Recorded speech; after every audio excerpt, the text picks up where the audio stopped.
Thousands of years before telescopes and satellites, ancient stargazers mapped the heavens with nothing but their eyes and stone tools, yet their discoveries still leave modern scientists speechless.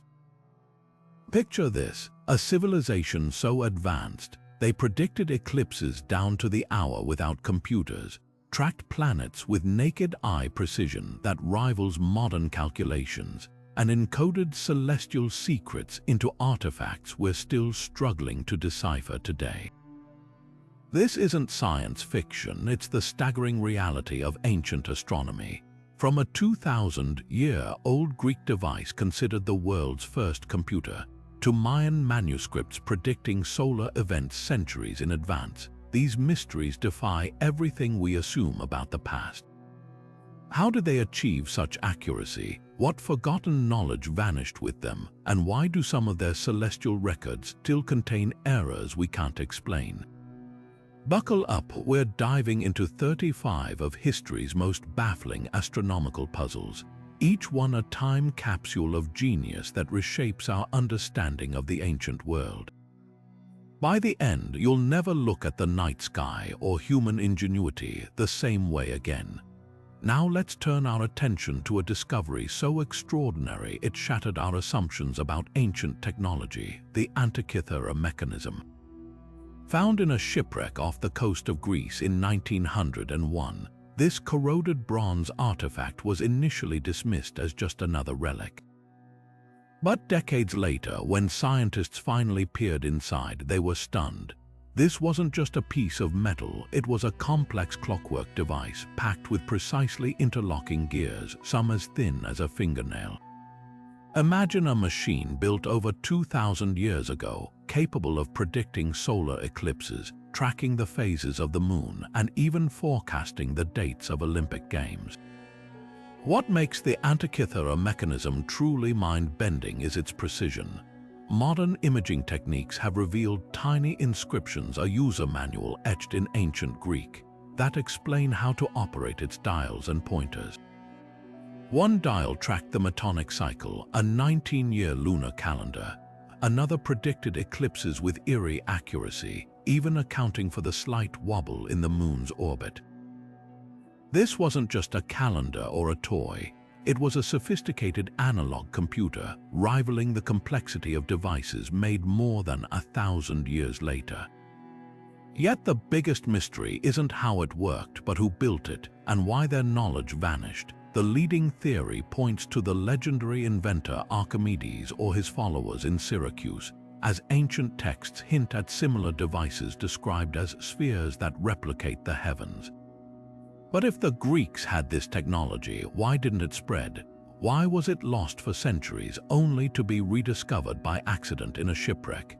Some historians believe the mechanism's secrets died with its creators, perhaps during Rome's conquest of Greece. Others speculate that such devices were rare, reserved for elite scholars or temples, and too fragile to survive the turbulent collapse of ancient civilizations. Even more puzzling are the gaps in the historical record. No other mechanisms have ever been found, and later civilizations, even the brilliant engineers of the Islamic Golden Age, never replicated its design. Did the Greeks possess a level of technical knowledge that was forgotten for over a millennium? Or was the Antikythera mechanism a lone masterpiece, an outlier in the history of science? One thing is certain, this ancient computer forces us to rethink the limits of human innovation. It's a humbling reminder that the past may hold far more surprises than we ever imagined. And speaking of surprises, our next puzzle takes us from the depths of the Aegean to the dusty tablets of Babylon, where astronomers recorded the movements of Venus with precision that still baffles modern researchers. But that's a story for another moment. Now, let's journey from the intricate gears of Greece to the clay tablets of Babylon, where ancient astronomers unlocked celestial secrets with nothing but their eyes and meticulous record-keeping. The Babylonian Venus Tablet is one of the most astonishing artifacts of ancient astronomy, a testament to human ingenuity long before the invention of telescopes. Dating back to the 7th century before the Common Era, this cuneiform tablet documents the planet Venus's movements with precision that would impress modern scientists. What makes this tablet so remarkable isn't just its age, it's the sheer accuracy of its observations. Babylonian scribes tracked Venus's appearances and disappearances over 21 years, noting its positions as both the morning star and evening star. They recorded its cycles down to the day, even predicting its shifts in brightness. This wasn't random notation, it was a systematic study, revealing patterns that allowed them to forecast Venus's behavior decades in advance. But how did they achieve such precision without any optical tools? The answer lies in their relentless dedication to observation. Babylonian astronomers didn't just glance at the sky, they watched it for generations, compiling records that spanned centuries. They noticed that Venus follows a repeating 57-year cycle, a rhythm they could map with mathematical consistency. Their calculations were so refined that they even accounted for slight variations in the planet's orbit, something modern astronomers didn't confirm until the 20th century. Yet, despite their brilliance, parts of their methods remain a mystery. The Venus tablet is filled with cryptic symbols and shorthand that scholars still struggle to fully decipher. Some entries describe celestial omens, linking Venus's movements to earthly events like wars or harvests, a blend of science and superstition that was typical of the time. Others contain mathematical sequences that hint at advanced computational techniques, but the exact formulas they used have been lost to time. The biggest puzzle, though, is why their knowledge didn't spread more widely. Unlike the Antikythera Mechanism, which was a singular marvel, the Babylonians' astronomical records were extensive and well documented. Yet their methods seem to have faded, overshadowed by later Greek and Islamic innovations. Some historians argue that their work was too specialized, confined to temple scribes rather than shared with the broader world. Others suggest that the collapse of Babylonian civilization scattered their wisdom before it could be fully preserved. What's undeniable is that the Venus tablet forces us to reconsider the limits of ancient science. These astronomers didn't just observe the sky, they decoded its rhythms with a rigor that rivals modern research. And while we may never fully unravel their secrets, their legacy reminds us that curiosity and patience can unlock even the heavens' most stubborn mysteries. Next, we'll venture into the heart of Egypt, where a temple ceiling holds a celestial map, or is it something far more enigmatic? The Dendera zodiac awaits. Now, as we leave the clay tablets of Babylon behind, our journey takes us to the sands of Egypt, where a temple ceiling holds one of the most debated celestial puzzles of the ancient world. The Dendera zodiac, a breathtaking circular carving discovered in the Temple of Hathor, is a mesmerizing blend of art and astronomy that has sparked fierce debates among scholars for centuries. At first glance, it appears to be a snapshot of the night sky constellations arranged in a familiar yet mysterious pattern. But is it a scientific star map, a religious symbol, or something even more profound? Dating this masterpiece is our first challenge. While the temple itself was built during the Greco-Roman period, around 50 years before the Common Era, the zodiac's design hints at much older knowledge. Some researchers argue it reflects astronomical observations dating back to the 2nd millennium before the Common Era, suggesting the Egyptians preserved celestial data across generations. Others counter that it's a product of its time, influenced by Greek and Babylonian astronomy. The controversy deepens when you notice peculiarities, like the inclusion of all 12 zodiac signs we recognize today, yet arranged in a way that doesn't perfectly match any known historical sky chart. Then there's the question of purpose. Was the Dendera zodiac a practical tool for tracking time? Its intricate markings include depictions of the 5 visible planets, the Sun, and the Moon, all positioned in ways that could align with eclipses or solstices. Yet, interspersed among these celestial bodies are gods and mythical creatures Hathor, Osiris, and the hippopotamus goddess Taweret. This fusion has led some to propose it's less an observatory aid and more a cosmic narrative, illustrating Egyptian beliefs about the heavens' role in fate and divinity. One of the most tantalizing theories involves the so-called lost constellation. Near the center of the carving, there's a cluster of stars that don't correspond to any modern grouping. Could this represent a forgotten Egyptian asterism, or is it a symbolic representation of the underworld? Modern software recreations of ancient skies haven't found a match, leaving experts divided. Meanwhile, fringe theories suggest the zodiac encodes hidden knowledge about precession, the slow wobble of Earth's axis, though mainstream scholars dismiss this as speculative. The Dendera zodiac's modern fate adds another layer of intrigue.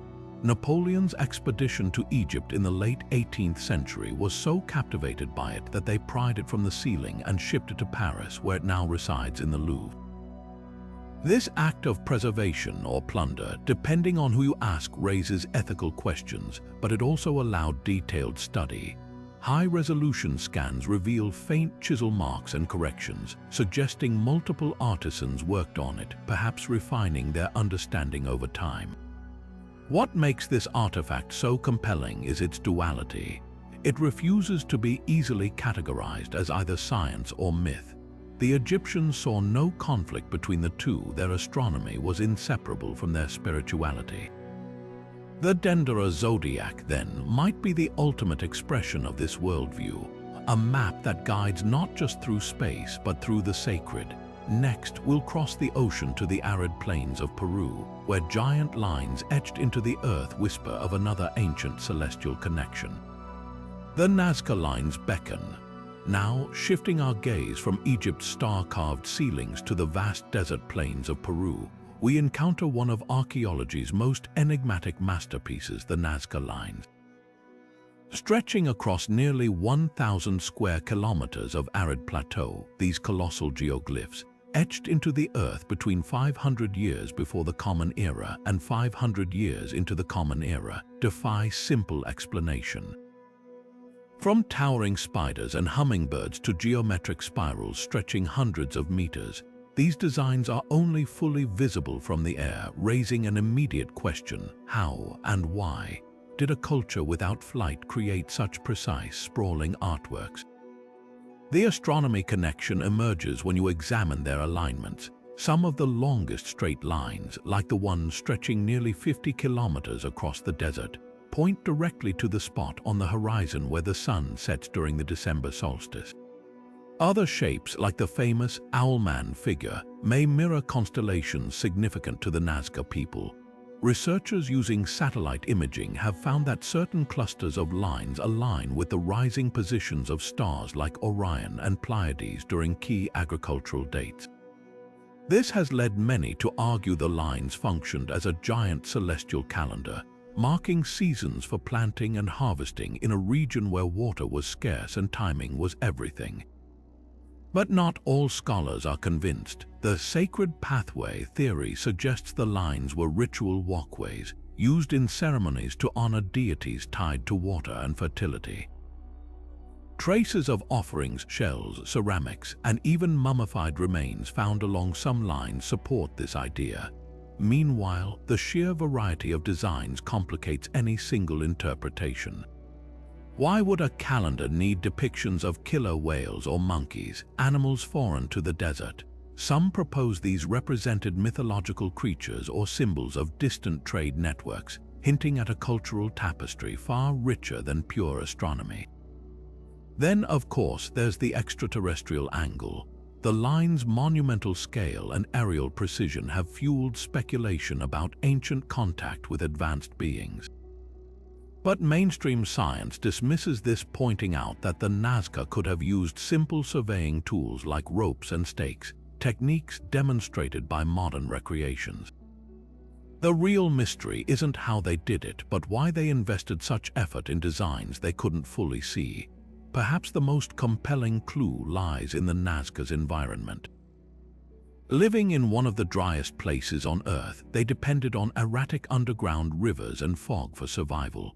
Some researchers argue the lines were prayers etched into the earth, a way to communicate with God's controlling reign. When you stand in the desert watching the morning mist weave between the geoglyphs, it's easy to imagine them as a bridge between earth and sky where astronomy and spirituality merge. Unlike the Dendera zodiac, the Nazca lines refuse to settle into a single narrative. They challenge us to consider that ancient peoples might have seen the heavens not just as a clock or a map, but as a living, breathing force intertwined with daily survival. Next, we'll turn our attention to the jungles of Mesoamerica, where a bark paper book holds secrets about the cosmos that stunned modern astronomers. The Maya Dresden Codex awaits. Now, leaving the vast desert lines of Nazca behind, we journey into the dense jungles of Mesoamerica, where an ancient bark paper book holds celestial secrets so advanced they left modern astronomers speechless. The Maya Dresden Codex. Named after the German library where it's housed, this fragile manuscript, dating back to the 11th or 12th century, is one of only 4 surviving pre-Columbian Maya books. But what makes it truly extraordinary isn't just its survival, it's the fact that this intricate folding screen of hieroglyphs and numbers contains eclipse predictions accurate to within a day, centuries before telescopes existed. The Codex's most famous section, the Eclipse Tables, spans 11 pages of meticulous calculations. Using a complex system based on the cycles of Venus and the Moon, Maya scribes could predict not just solar and lunar eclipses, but also the specific type, whether partial, total, or annular. Modern researchers have compared these tables to Nazca eclipse records and found them staggeringly precise. For example, the Codex correctly flagged an eclipse over the Yucatan Peninsula on July 16, 790, visible as a partial eclipse just as predicted. How did they achieve this without modern tools? The answer lies in their obsessive record-keeping.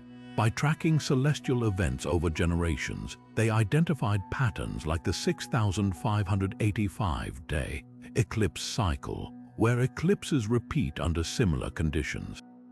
But the real curveball comes from their long count calendar, a system so precise it challenges our assumptions about ancient astronomy. Unlike our solar-based Gregorian calendar, the long count intertwined multiple cycles: the 260-day sacred Tzolk'in, the 365-day Hob, and a grand cycle of 1,844 days that synchronized Venus appearances. This allowed them to calculate dates millions of years in the past or future, something no other civilization attempted. When researchers decoded the Codex's serpent numbers, they realized these weren't just dates but warnings. The Maya believed eclipses were moments when celestial serpents swallowed the sun or moon, requiring rituals to avert disaster. The Codex even marks danger periods where eclipses were likely, proving their astronomy wasn't just academic, it was a matter of life and death.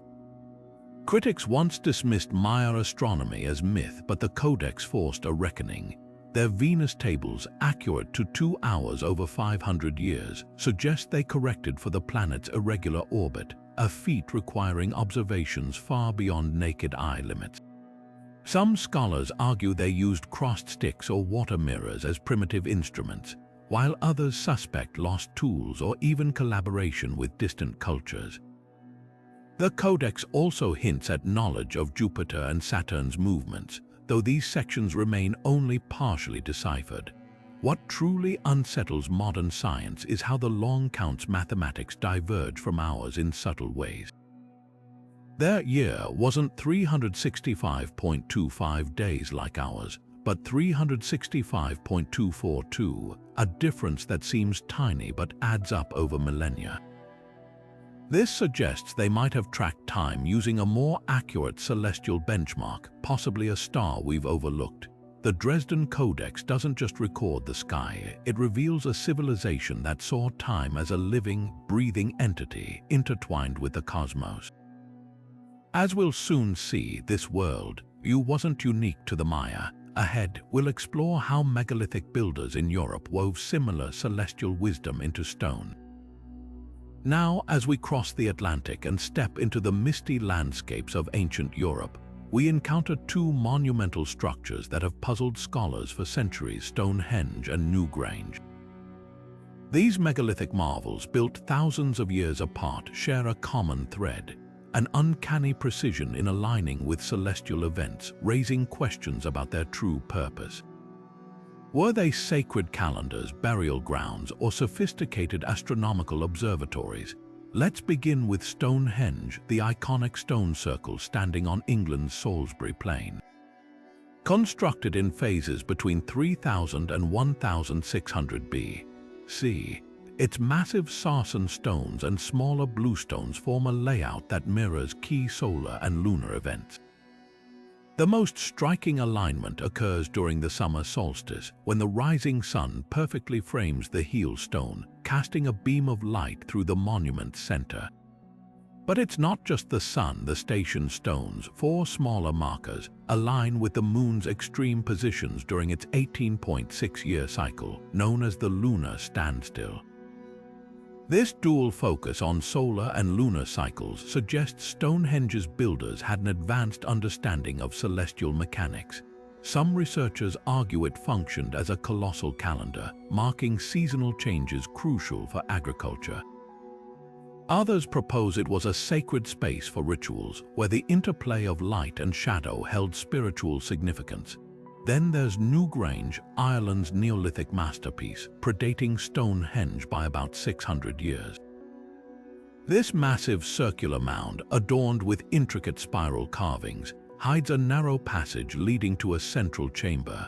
But here's the breathtaking part: for just 17 minutes at dawn on the winter solstice, a beam of sunlight travels through a specially designed roof box, flooding the inner chamber with golden light.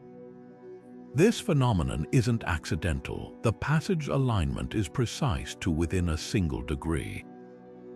Was Newgrange a temple honoring the sun's rebirth after the year's darkest day, or perhaps a tomb designed to connect the dead with celestial cycles?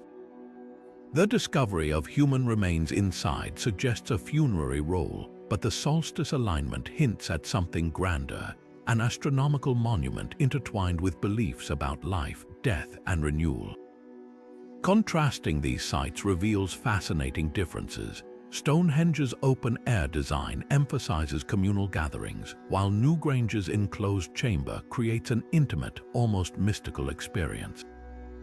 Yet both share a deep connection to celestial rhythms. Critics of the ancient observatory theory point out that neither site shows evidence of detailed record-keeping like the Maya's Dresden Codex. Instead, they might have served symbolic purposes, blending astronomy with mythology. Recent discoveries add more layers to the mystery. At Stonehenge, laser scans revealed hidden carvings of daggers and axes, possibly representing ritual offerings. Meanwhile, Newgrange's surrounding landscape is dotted with smaller mounds aligned to other solar events, suggesting a broader astronomical complex. Some researchers even propose these sites were part of a vast network, with knowledge shared across ancient Europe. So, were they calendars, tombs, or observatories? The answer might be all three.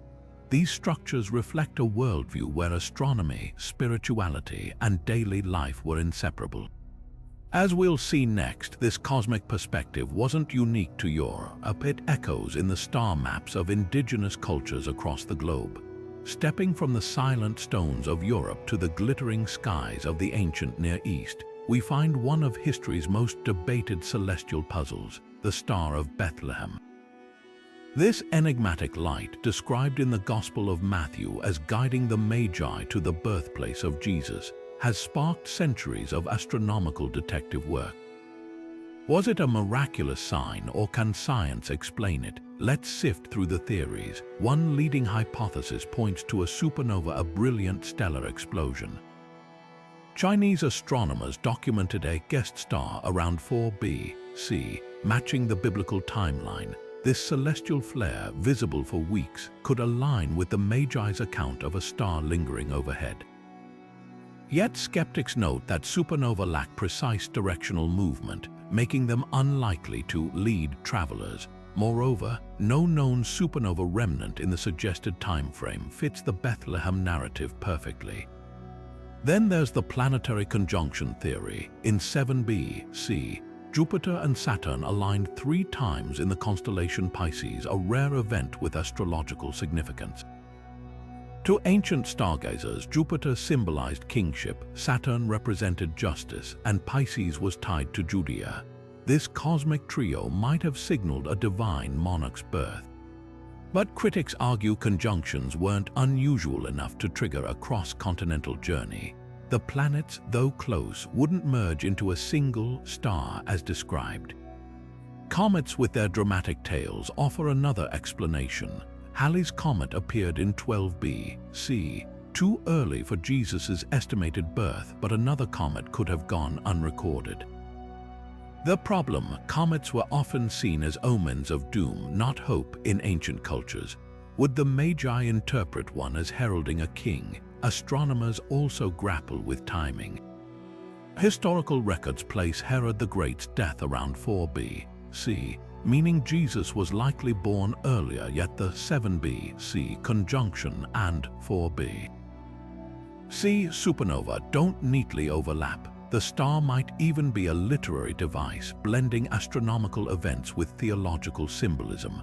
Modern technology hasn't settled the debate. Computer simulations can recreate ancient skies, but without definitive records, the star's identity remains a puzzle. What's clear is how this mystery reflects humanity's timeless urge to map the heavens onto our stories, whether through science, faith, or the interplay of both. Next, we'll turn to a culture that documented the cosmos with startling precision: ancient China's oracle bones, where celestial warnings were etched in bone and bronze.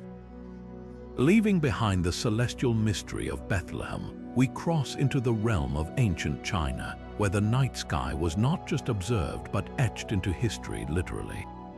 Among the oldest astronomical records in human civilization, the Shang dynasty's oracle bones hold secrets that still puzzle scientists today.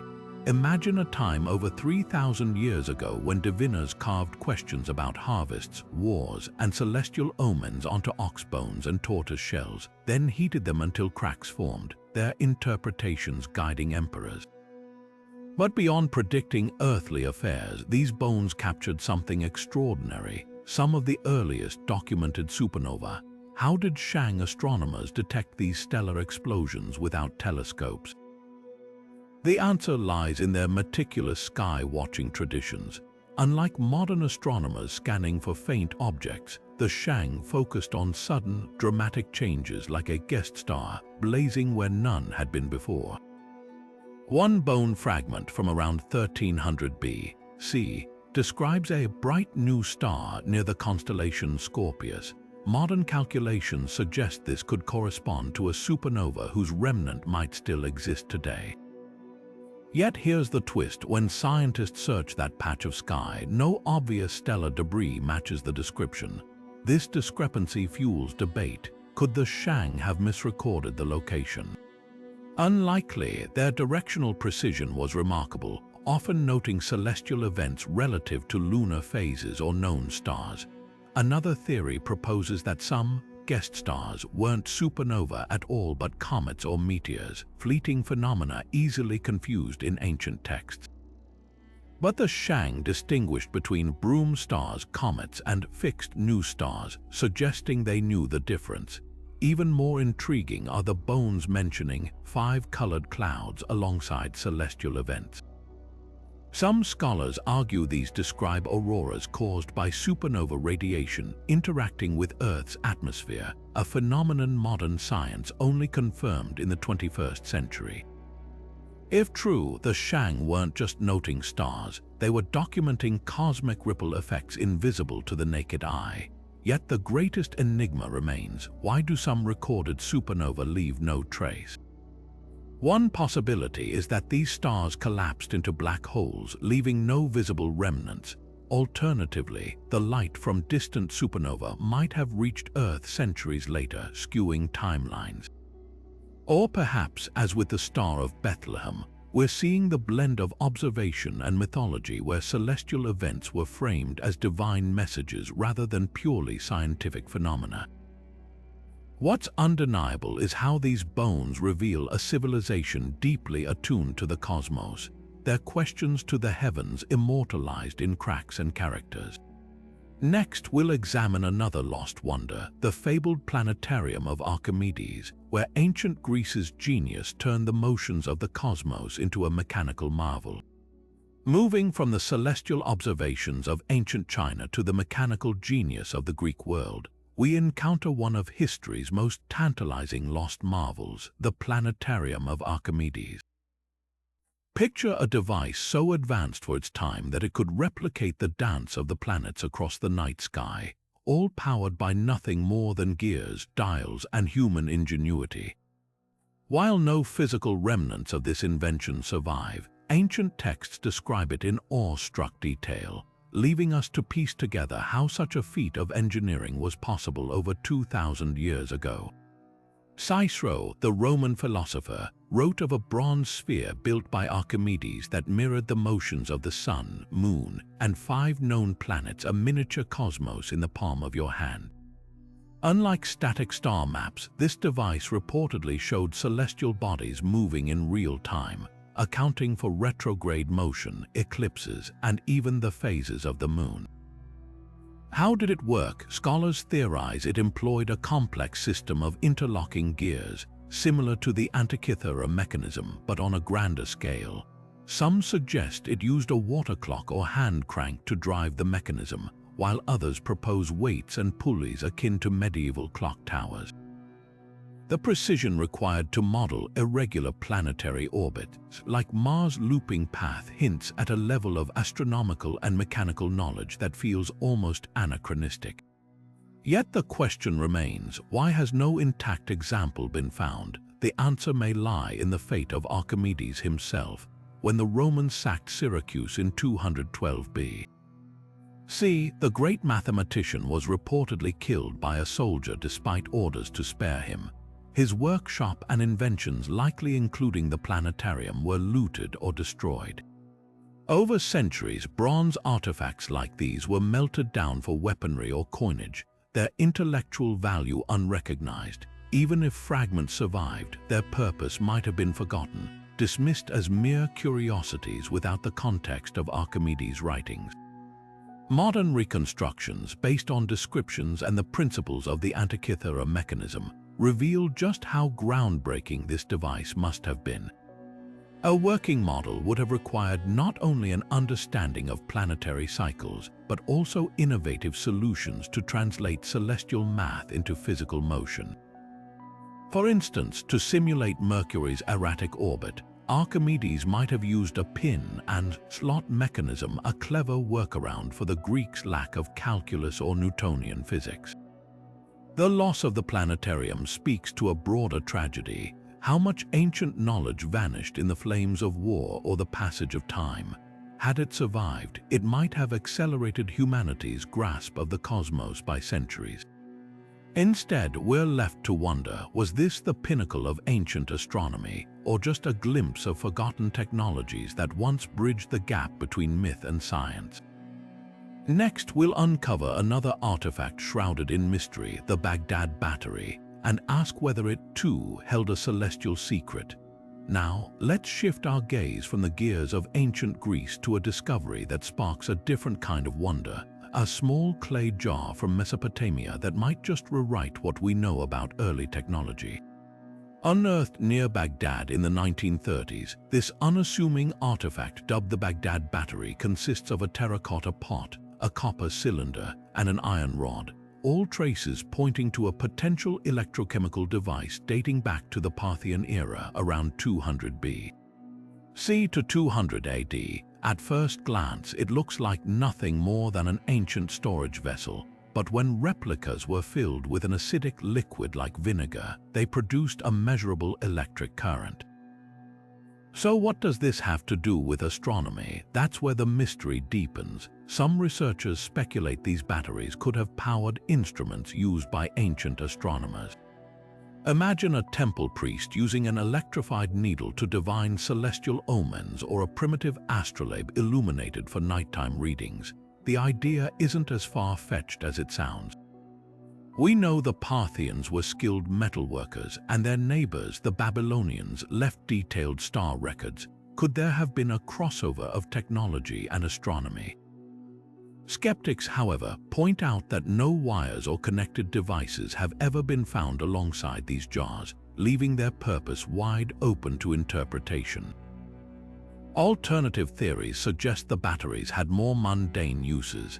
Electroplating coating objects with a thin layer of metal was known in antiquity, and these jars might have gilded small statues or jewelry. Others propose they were used for medical purposes with a mild current numbing pain during procedures. Then there's the simplest explanation: storage. Without clear evidence of electrical use, some argue these were just containers for sacred scrolls, with the iron and copper acting as corrosion-resistant seals.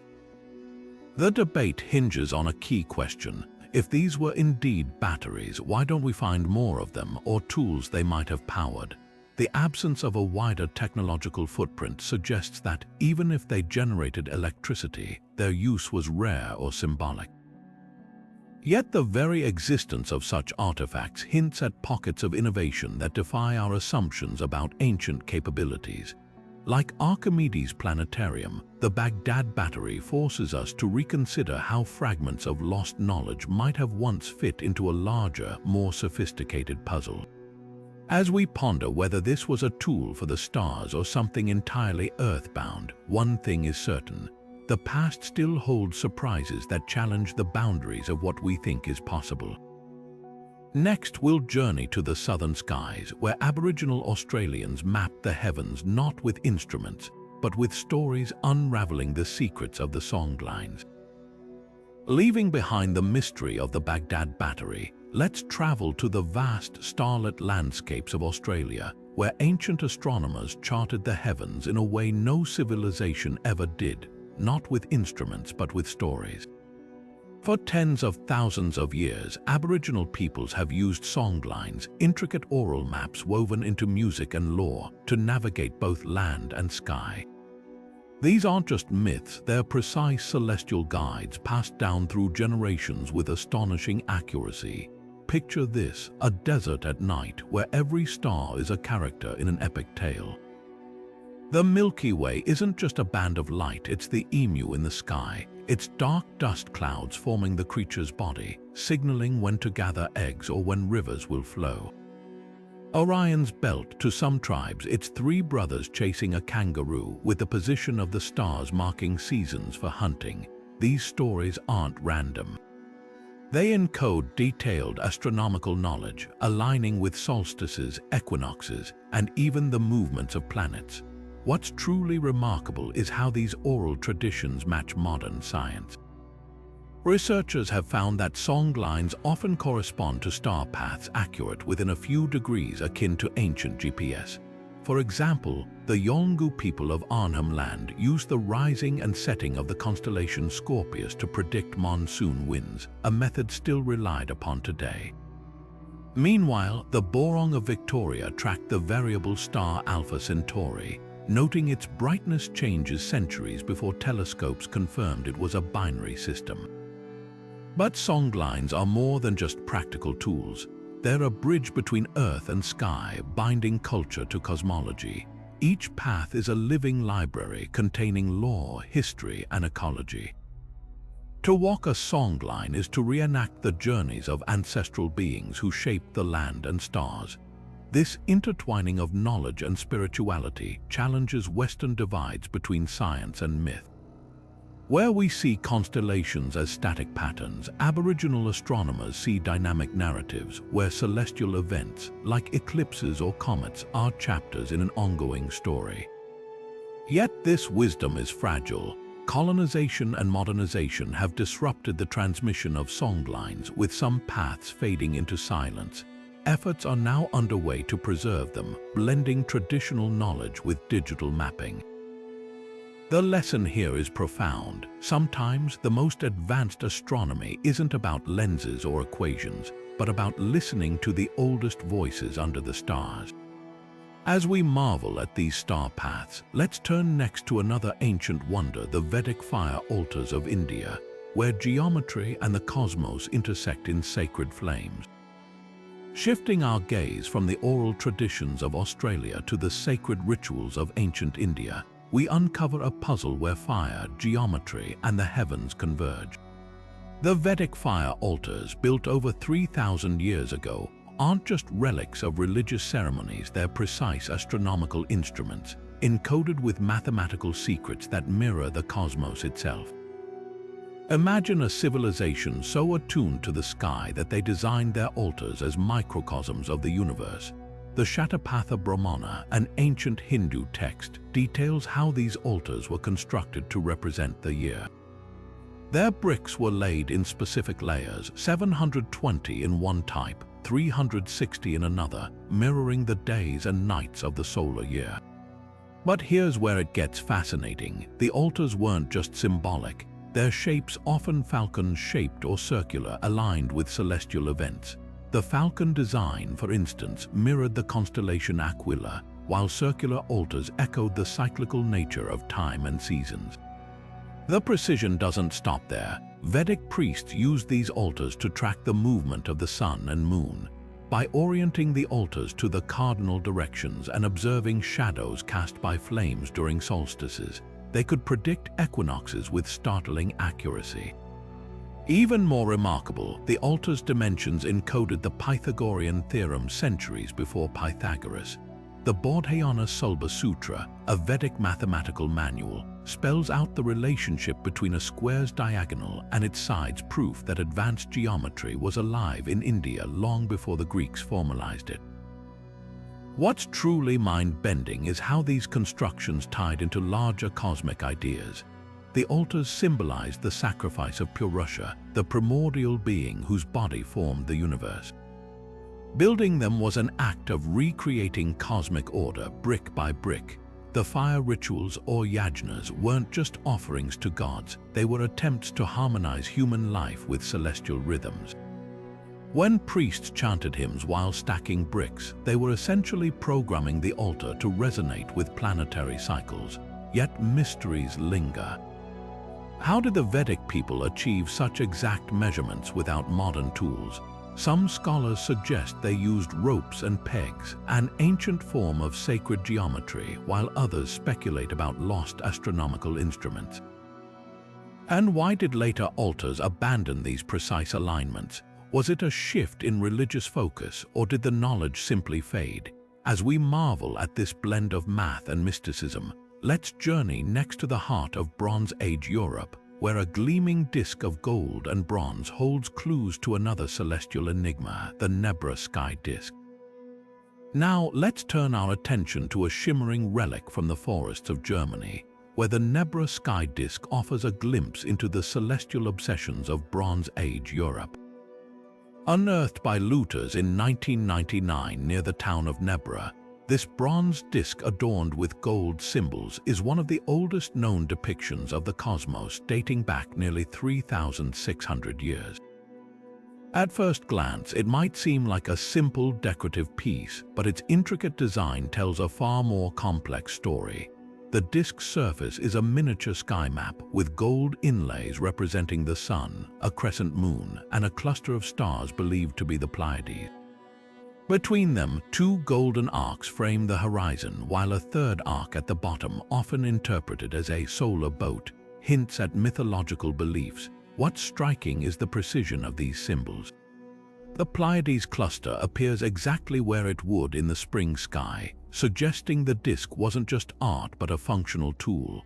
Some researchers argue it was an early astronomical calendar, helping farmers track planting seasons by aligning the Pleiades with the moon's phases. Others propose it was used to synchronize lunar and solar calendars, a feat requiring advanced observational skills, yet the disk's purpose is hotly debated.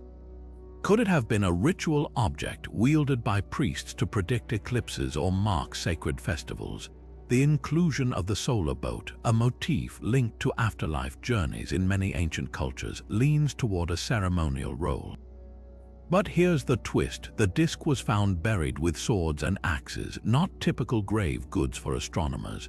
This fuels theories that it was a symbol of power, perhaps owned by a chieftain who claimed authority over celestial knowledge. Even more perplexing is the deliberate erasure of its context. The looters who found it disturbed the site, scattering clues about its original use. Later scientific analysis revealed something astonishing. The disk was modified over time. The solar boat and horizon arcs were added centuries after its creation, hinting at evolving astronomical ideas or shifts in religious practices. Why these changes occurred and why the disk was ultimately buried remains a mystery. Was it hidden to protect sacred knowledge or discarded as obsolete? The Nebra Sky Disk challenges our assumptions about Bronze Age sophistication. Unlike the Vedic altars, which were rooted in written texts, this artifact speaks through symbols alone, a silent testament to humanity's timeless urge to map the heavens. As we ponder its dual identity as tool and talisman, we're reminded that ancient astronomers didn't just observe the sky, they wove it into the fabric of their myths, power structures, and daily lives. Next, we'll voyage across the Pacific, where Polynesian navigators mastered the art of wayfinding using nothing but the stars as their guide. Leaving behind the cryptic symbols of the Nebra Sky Disk, we now set sail across the vast Pacific, where ancient mariners turned the heavens into their compass. Imagine navigating thousands of miles of open ocean, no maps, no instruments, just the stars as your guide. For the Polynesians, this wasn't just possible, it was their way of life for centuries. These master navigators didn't just read the sky, they memorized it, creating mental star maps so precise they could pinpoint tiny islands with nothing but celestial cues. At the heart of this skill were the star compasses, a system where the horizon was divided into 32 directional houses, each anchored by a specific star or constellation. As a star rose or set in one of these houses, navigators knew exactly which direction they were heading. But it wasn't just about static points. Polynesians tracked the entire celestial dome, watching how stars moved across the night sky and even used the sun's path by day.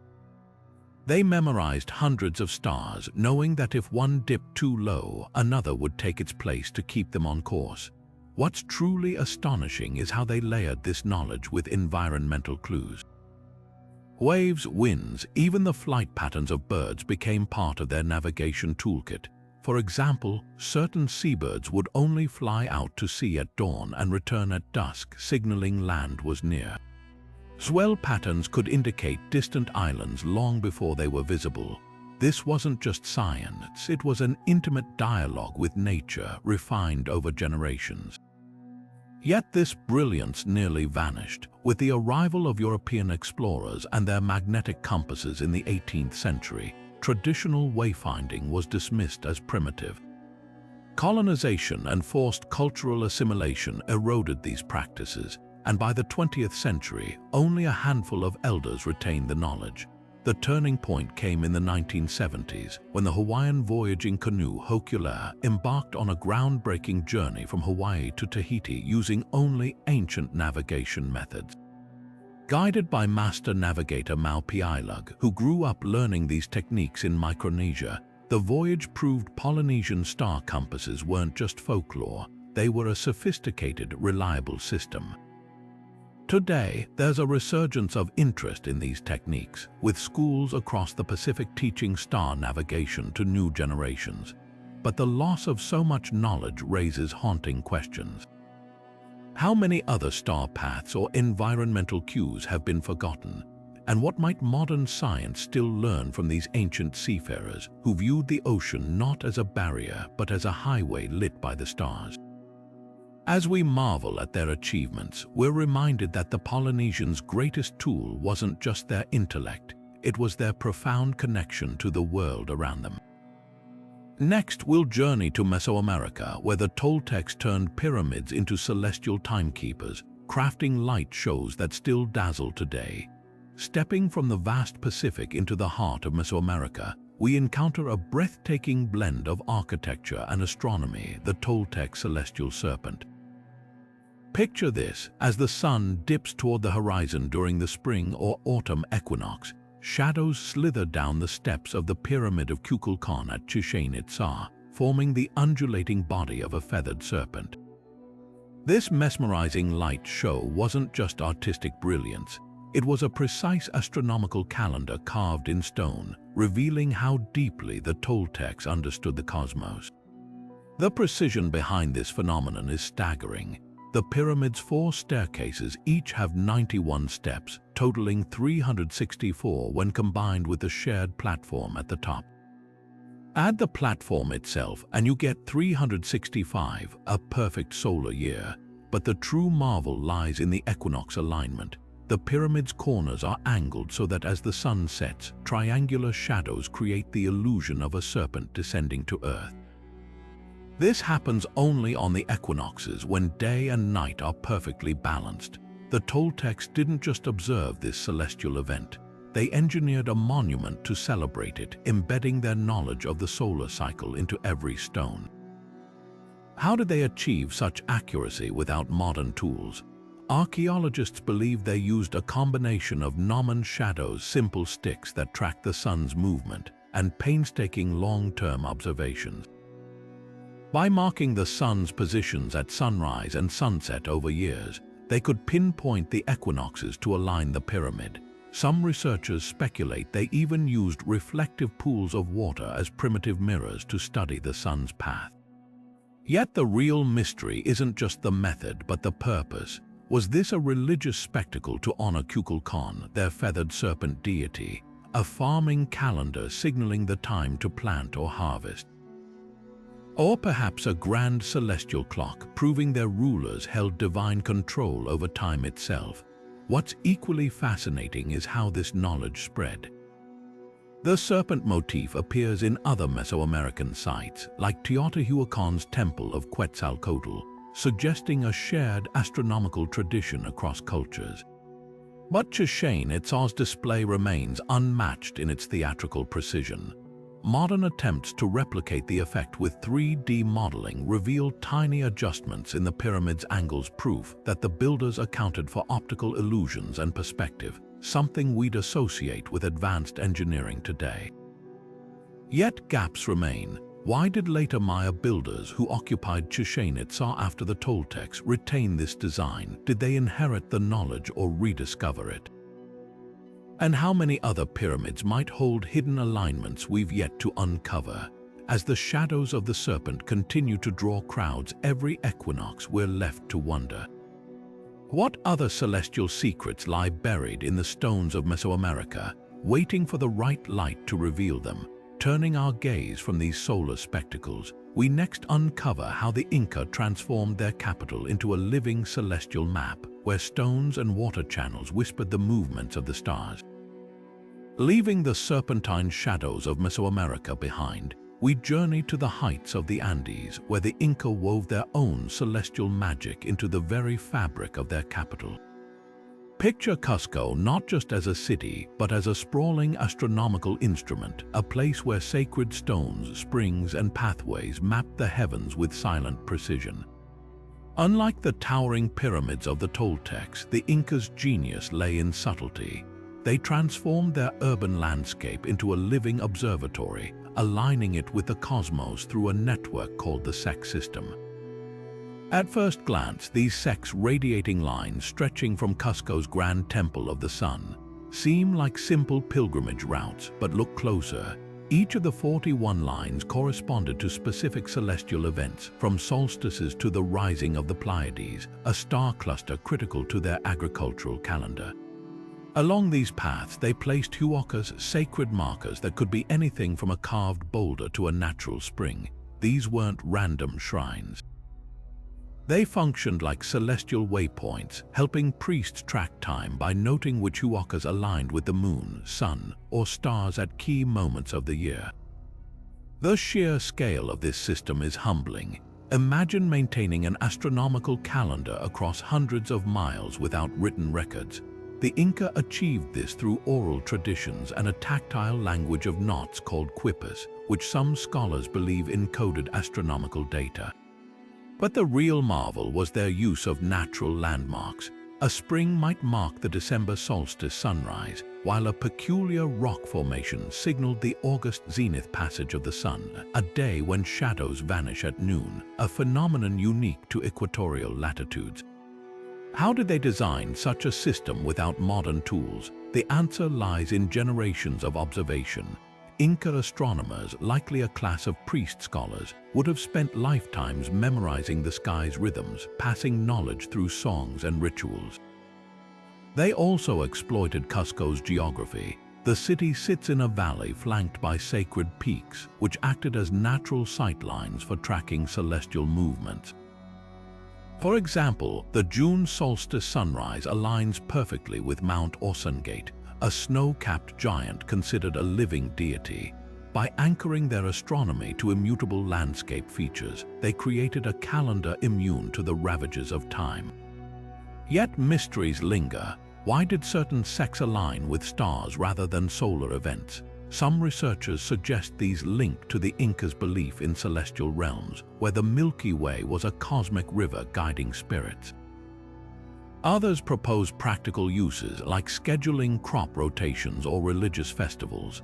The system's complexity hints at deeper layers, perhaps even a method for predicting eclipses, though no direct evidence survives. What's undeniable is the system's fragility.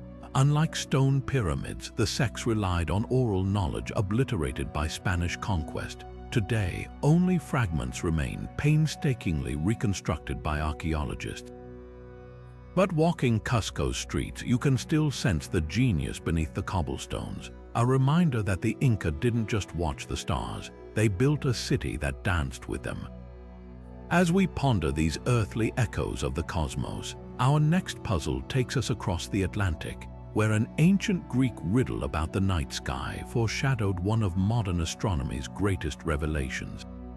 Now, let's turn our gaze from the Andes to the star-filled debates of ancient Greece, where a simple question about the night sky unraveled a cosmic mystery that would echo for millennia. Picture this: if the universe is infinite and filled with countless stars, why isn't the night sky as bright as the sun?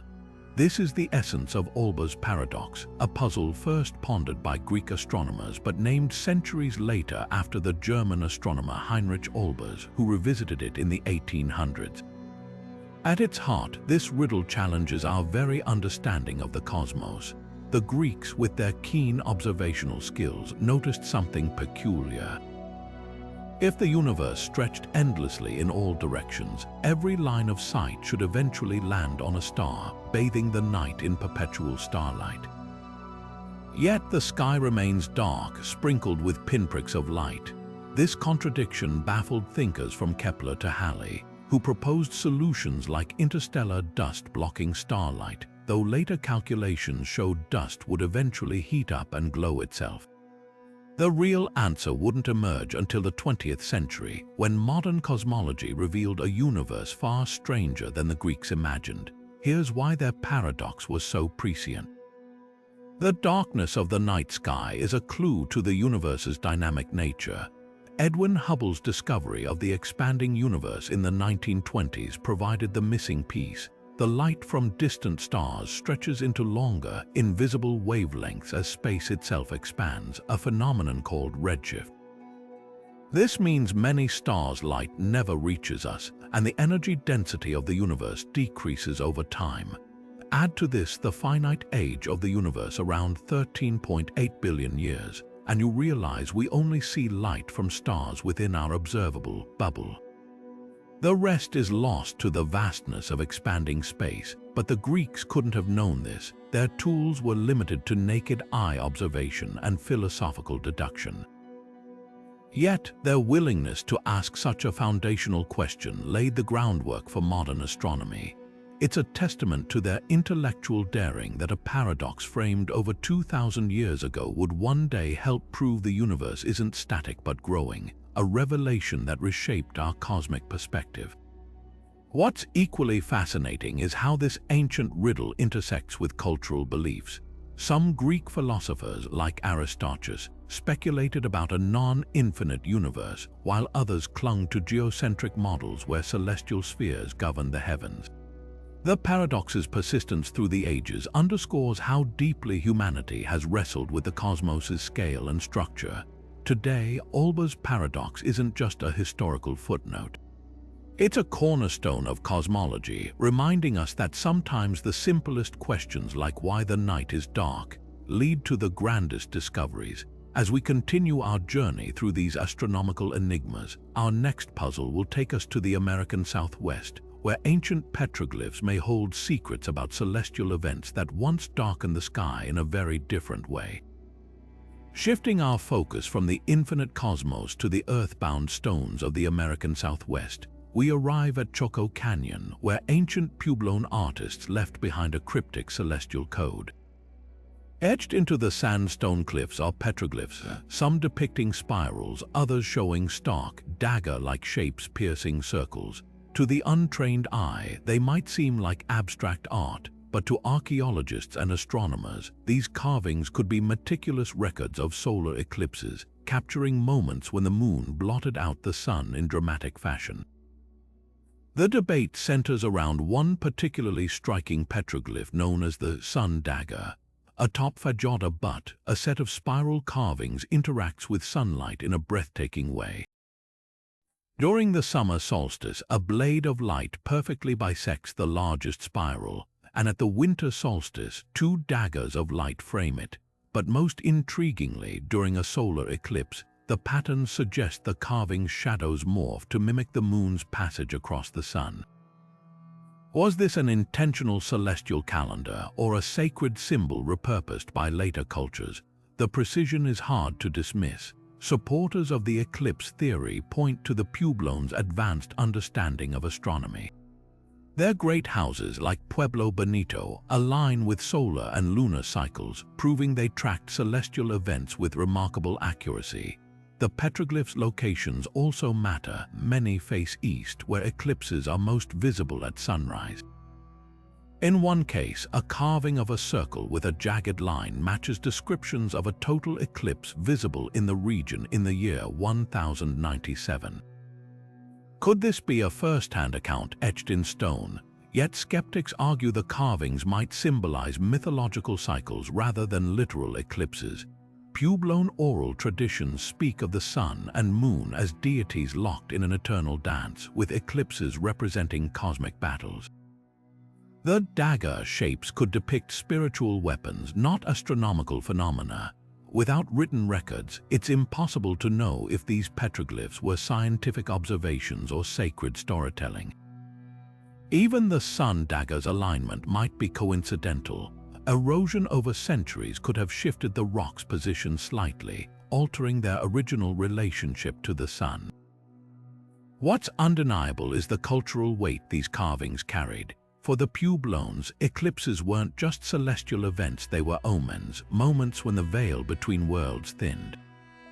Rituals during eclipses involved offerings and prayers to restore balance, suggesting the petroglyphs might have served as both warnings and worship sites.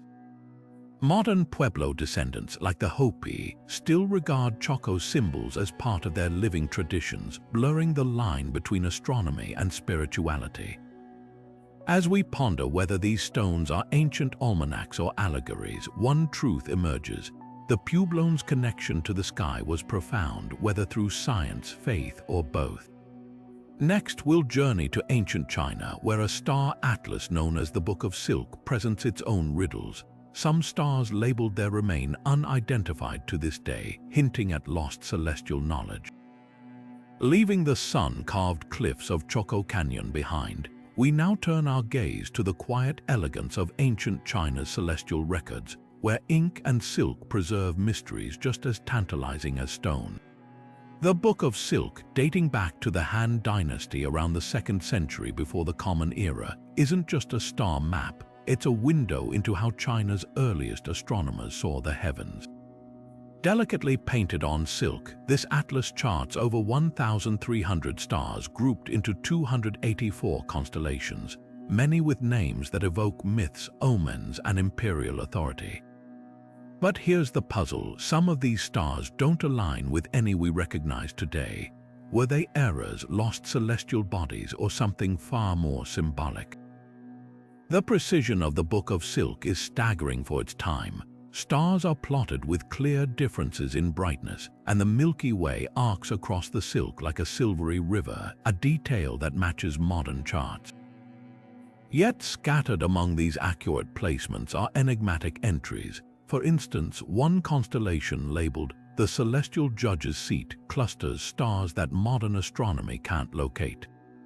Some scholars suggest these might represent temporary celestial events, like nova or comets, recorded as fixed points by mistake.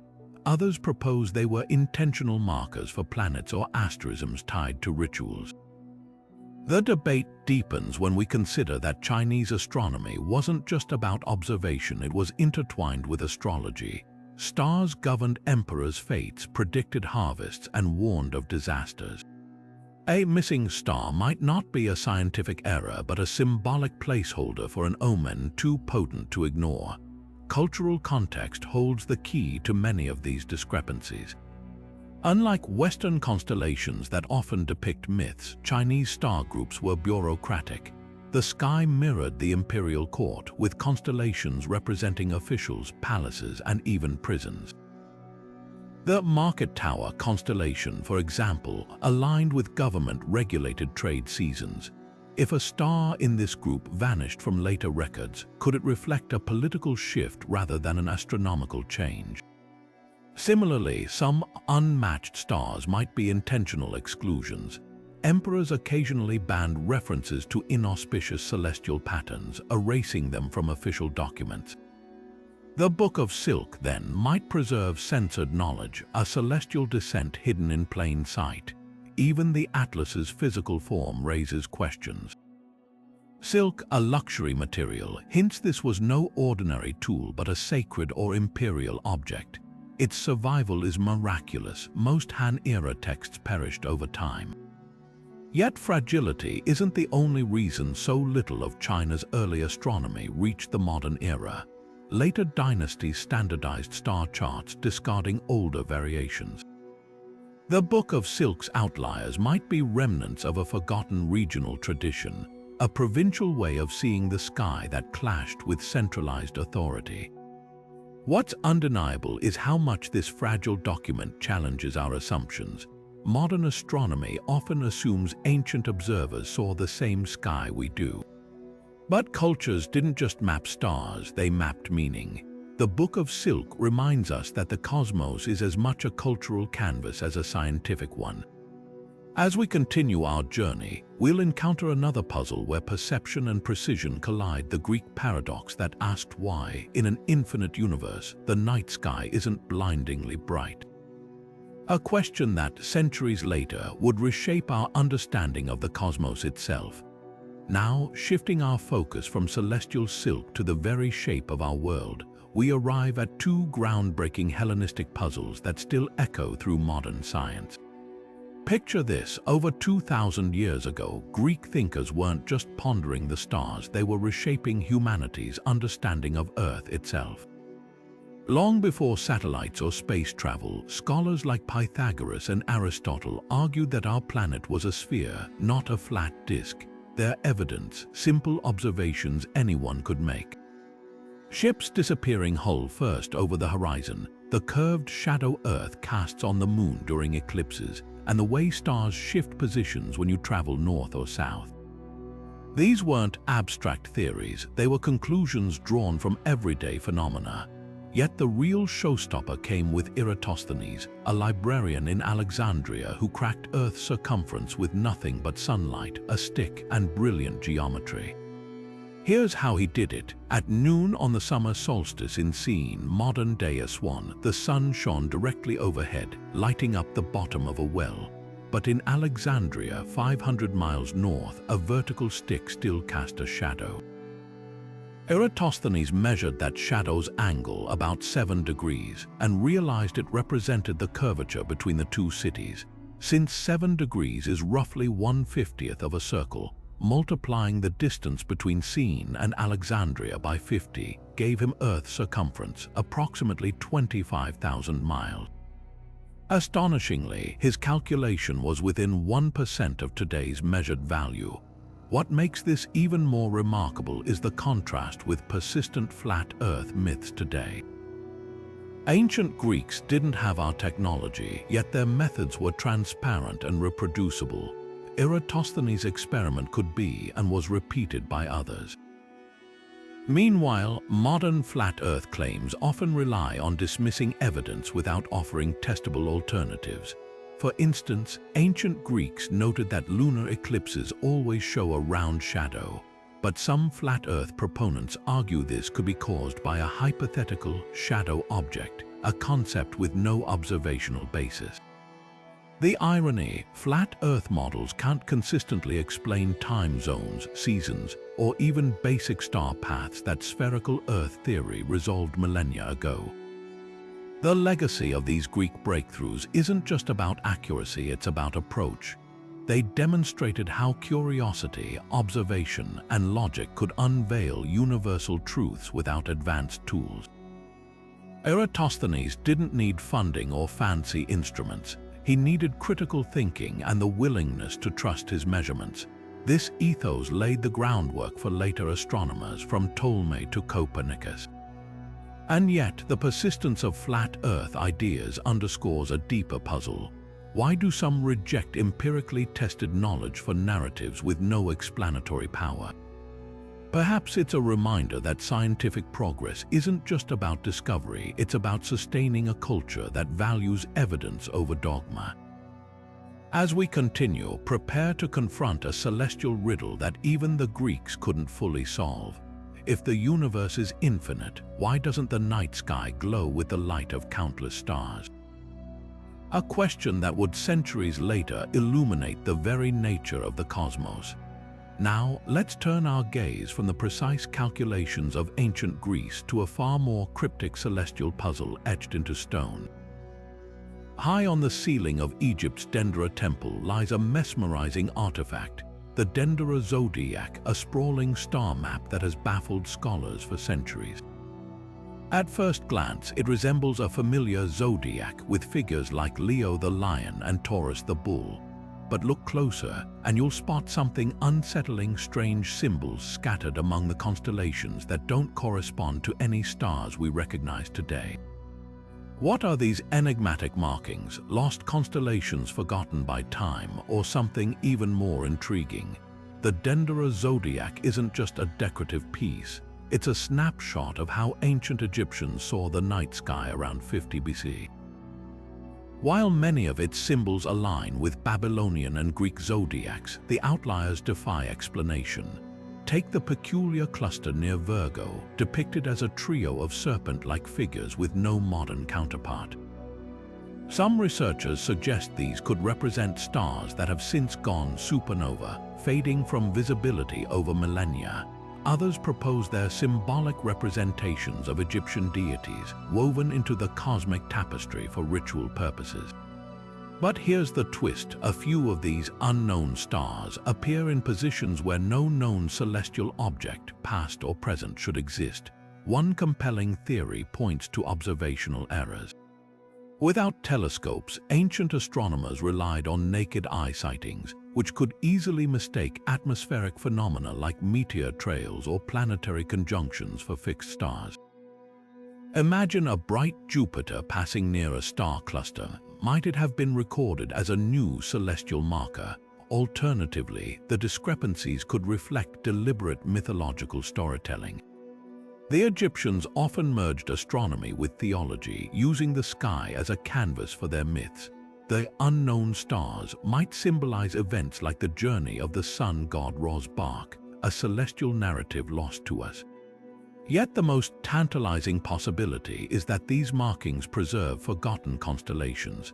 Civilizations across the Mediterranean and Near East had their own star lore, much of which was absorbed or erased over time.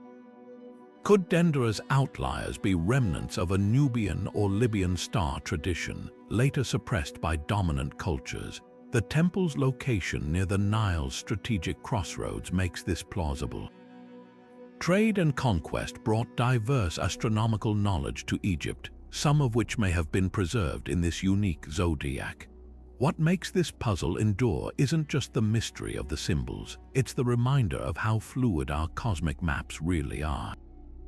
Constellations aren't fixed, they're cultural agreements shaped by the eyes and myths of those who drew them. The Dendera zodiac challenges us to consider how much ancient sky lore has vanished, leaving only fragments like these cryptic stars. As we unravel them, we're not just decoding an artifact, we're piecing together the lost dialogue between humanity and the heavens. Up next, we'll see how another civilization turned celestial patterns into precise mathematical predictions, with results that still stump modern astronomers.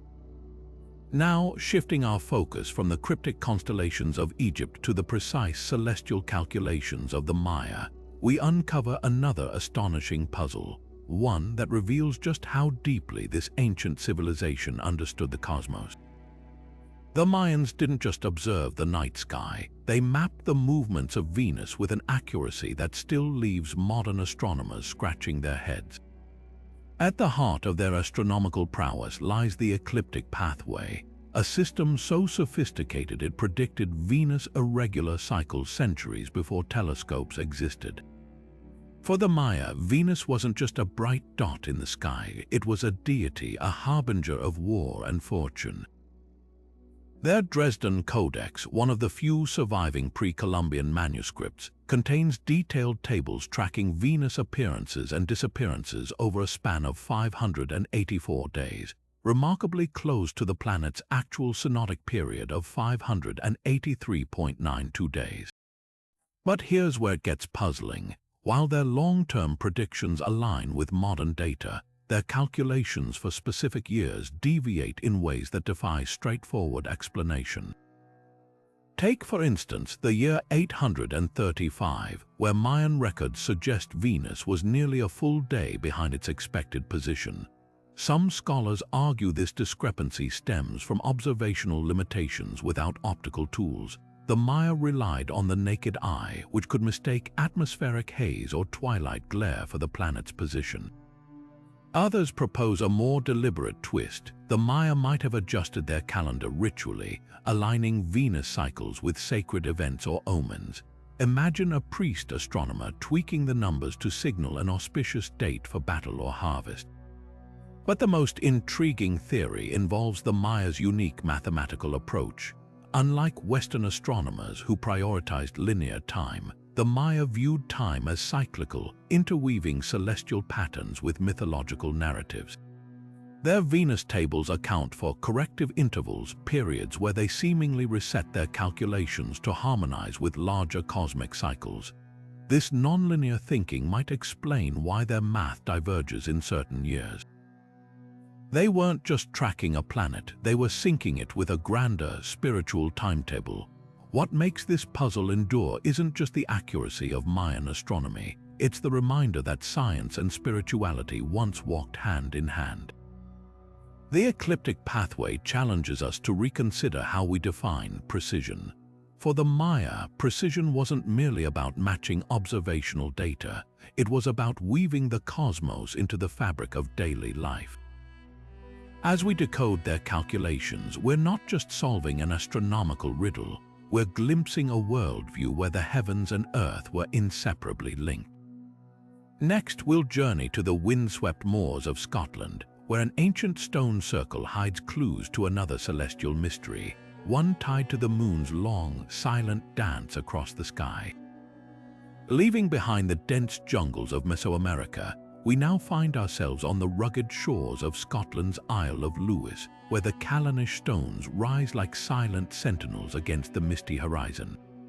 This ancient stone circle, erected over 5,000 years ago, holds a secret tied not to the sun, as with many megalithic sites, but to the moon's most elusive dance, its 18.6-year cycle known as the lunar standstill.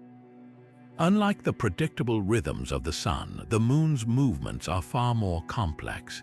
Every 18.6 years, the moon reaches its extreme positions in the sky, appearing to pause at its northernmost and southernmost points before reversing direction. The builders of Callanish aligned their stones with breathtaking precision to capture these moments. The central monolith and its surrounding pillars frame the southernmost moonrise during a major standstill, casting elongated shadows that slithered like serpents across the ritual landscape. But why would Neolithic people invest such effort in tracking a cycle longer than a human generation? One theory suggests the standstill held agricultural significance. The moon's extremes may have signaled shifts in tides or seasons critical for farming and fishing in this harsh coastal environment. Yet the stone's arrangement, forming a cross with a central circle, hints at something deeper. To ancient cultures, the moon was often linked to fertility and rebirth.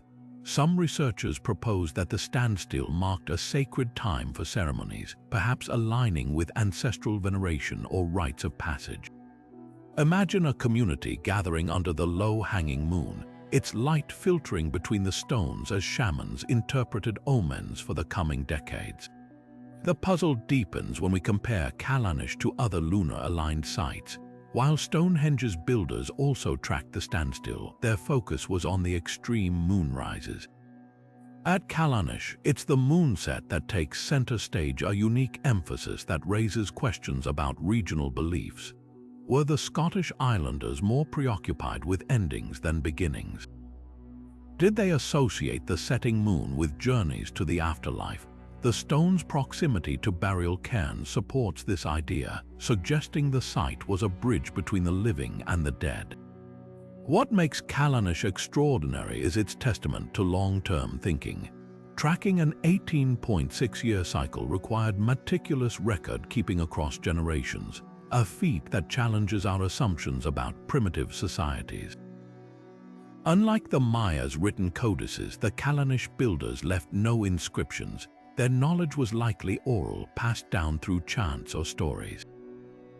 This raises a haunting possibility that the full meaning of the stones may be irrevocably lost, leaving us to piece together fragments of a forgotten lunar theology. As we stand among these weathered stones, we're reminded that ancient astronomy wasn't just about prediction, it was about patience, a slow conversation with the cosmos. Next, we'll turn our gaze eastward to Persia, where star charts with puzzling omissions spark debates about censorship in the ancient world.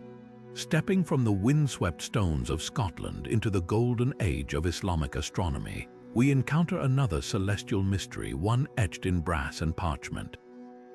The Persian astrolabe, a marvel of medieval science, served as both a navigational tool and a portable star map. Yet when modern scholars compared these intricate instruments to the night sky, they noticed something peculiar. Bright stars like Alpha Centauri and Beta Hydrae, easily visible to the naked eye, were conspicuously absent from the engravings. This omission wasn't due to carelessness. Islamic astronomers like al-Sufi, whose 10th century Book of Fixed Stars became a cornerstone of celestial cartography, demonstrated astonishing precision in charting hundreds of stars. So why exclude others? One compelling theory points to cultural curation. Islamic star maps often prioritized constellations tied to mythology, navigation, or timekeeping. Stars without practical or symbolic value might have been deliberately left out, much like a modern map omits insignificant landmarks. But another possibility involves observational limitations. While Alpha Centauri shines brightly in the southern hemisphere, many early Islamic astronomers worked from latitudes where it barely peaked above the horizon. Without systematic surveys from different regions, some stars simply slipped through the cracks of recorded knowledge. This highlights a fascinating truth: the night sky isn't universal. What one culture sees as a guiding light might be invisible or irrelevant to another. The astrolabe's missing stars also hint at a deeper tension between science and tradition. Many Islamic scholars sought to refine Ptolemy's Greek star catalogues, but they sometimes inherited his errors or biases. For instance, Ptolemy dismissed certain southern stars as nebulous, and this dismissal may have persisted in later works. Yet Islamic astronomers weren't mere copyists. Al-Sufi himself corrected Greek errors, proving their commitment to empirical accuracy, which makes the omissions even more puzzling. Could there have been ideological reasons? Some historians speculate that certain stars were excluded to avoid associations with pre-Islamic Arabian star lore, which linked celestial bodies to pagan deities. Yet evidence for this is thin. More likely, the gaps reflect the practical challenges of synthesizing knowledge across vast empires. Star cataloging required collaboration between observers in Baghdad, Cordoba, and Samarkand, a logistical feat in an age without telescopes or instant communication. The Persian astrolabe's silent spaces remind us that every star chart is a cultural artifact, not just a scientific one. As we marvel at these ancient instruments, we must ask, what will future scholars find missing from our own cosmic maps? Perhaps the answers lie not in the stars themselves, but in the blind spots of our curiosity. Now, let's shift our gaze to the southern hemisphere, where Aboriginal Australians painted the cosmos not with brass, but with stories transforming dark patches of the Milky Way into legends that endure to this day. Stepping into the vast night skies of the southern hemisphere, we encounter a celestial story told not with stars but with shadows. To the Aboriginal peoples of Australia, the Milky Way isn't just a scattering of stars, it's a canvas where dark dust clouds form the shape of an emu, a creature deeply woven into their culture and survival. Unlike Western constellations that connect bright stars into imaginary figures, the emu in the sky is defined by the absence of light, an ingenious interpretation of the cosmos that reveals how profoundly culture shapes what we see above us.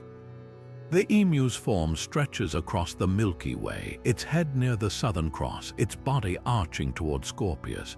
During different seasons, the emu appears to change posture, standing tall in April, as if running, then lying down by June, signaling the time to collect emu eggs. This wasn't mere storytelling, it was a sophisticated ecological calendar. Aboriginal elders used these celestial cues to guide hunting, foraging, and ceremonial practices, demonstrating an intimate bond between land and sky rarely seen in other astronomies. Western stargazers, meanwhile, often overlook these dark patches, focusing instead on linking bright stars into familiar shapes: Orion the Hunter, Ursa Major the Bear. The contrast couldn't be starker. Where Greek mythology populated the sky with gods and heroes, Aboriginal traditions saw practical wisdom and ancestral guidance. The dark clouds Western astronomers dismissed as empty space became, to Indigenous Australians, a roadmap for survival. What makes the emu in the sky even more remarkable is its universality among diverse Aboriginal groups. From the Kamilaroi people in the east to the Wardaman in the north, variations of this celestial emu appear in oral traditions, rock art, and songlines, the intricate navigational songs that map the land and sky. Some communities even associate the emu with creation stories, believing it shaped the landscape itself. This consistency across a continent with hundreds of language groups hints at a shared astronomical heritage dating back tens of thousands of years. Modern astronomy now recognizes these dark clouds as interstellar dust, regions where new stars are born, yet science alone can't capture their cultural significance. The emu in the sky challenges us to reconsider how we define observation. For Aboriginal astronomers, reading the sky required not just eyes, but memory, storytelling, and generations of accumulated knowledge, a living science passed down through dance, art, and song. As we marvel at this ancient cosmic perspective, let's turn our gaze to another culture that wielded astronomy as political propaganda. The Roman Emperor Augustus once claimed a comet heralded his rise to power, blurring the line between celestial omen and clever statecraft. Now, shifting our gaze from the living skies of Aboriginal traditions, we arrive at a celestial spectacle weaponized for power. In the year 44 before the Common Era, a blazing comet streaked across Roman skies just months after Julius Caesar's assassination. His adopted heir, Octavian, soon to be Emperor Augustus, seized this cosmic anomaly as a divine endorsement, declaring it the soul of Caesar ascending to join the gods. But was this truly a celestial event or a masterstroke of political theater? Roman historians like Suetonius and Pliny describe the comet as unusually bright, visible for 7 days with a long, fiery tail. Citizens reportedly panicked, interpreting it as an omen of civil war. Yet Augustus, with shrewd calculation, rebranded the comet as Caesar's star, minting coins etched with its image and constructing the Temple of Caesar where the comet supposedly appeared.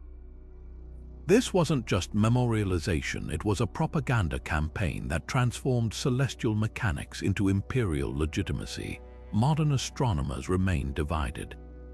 Some argue the comet matches descriptions of a bright, non-periodic visitor like Comet Hale-Bopp, which could explain its prolonged visibility.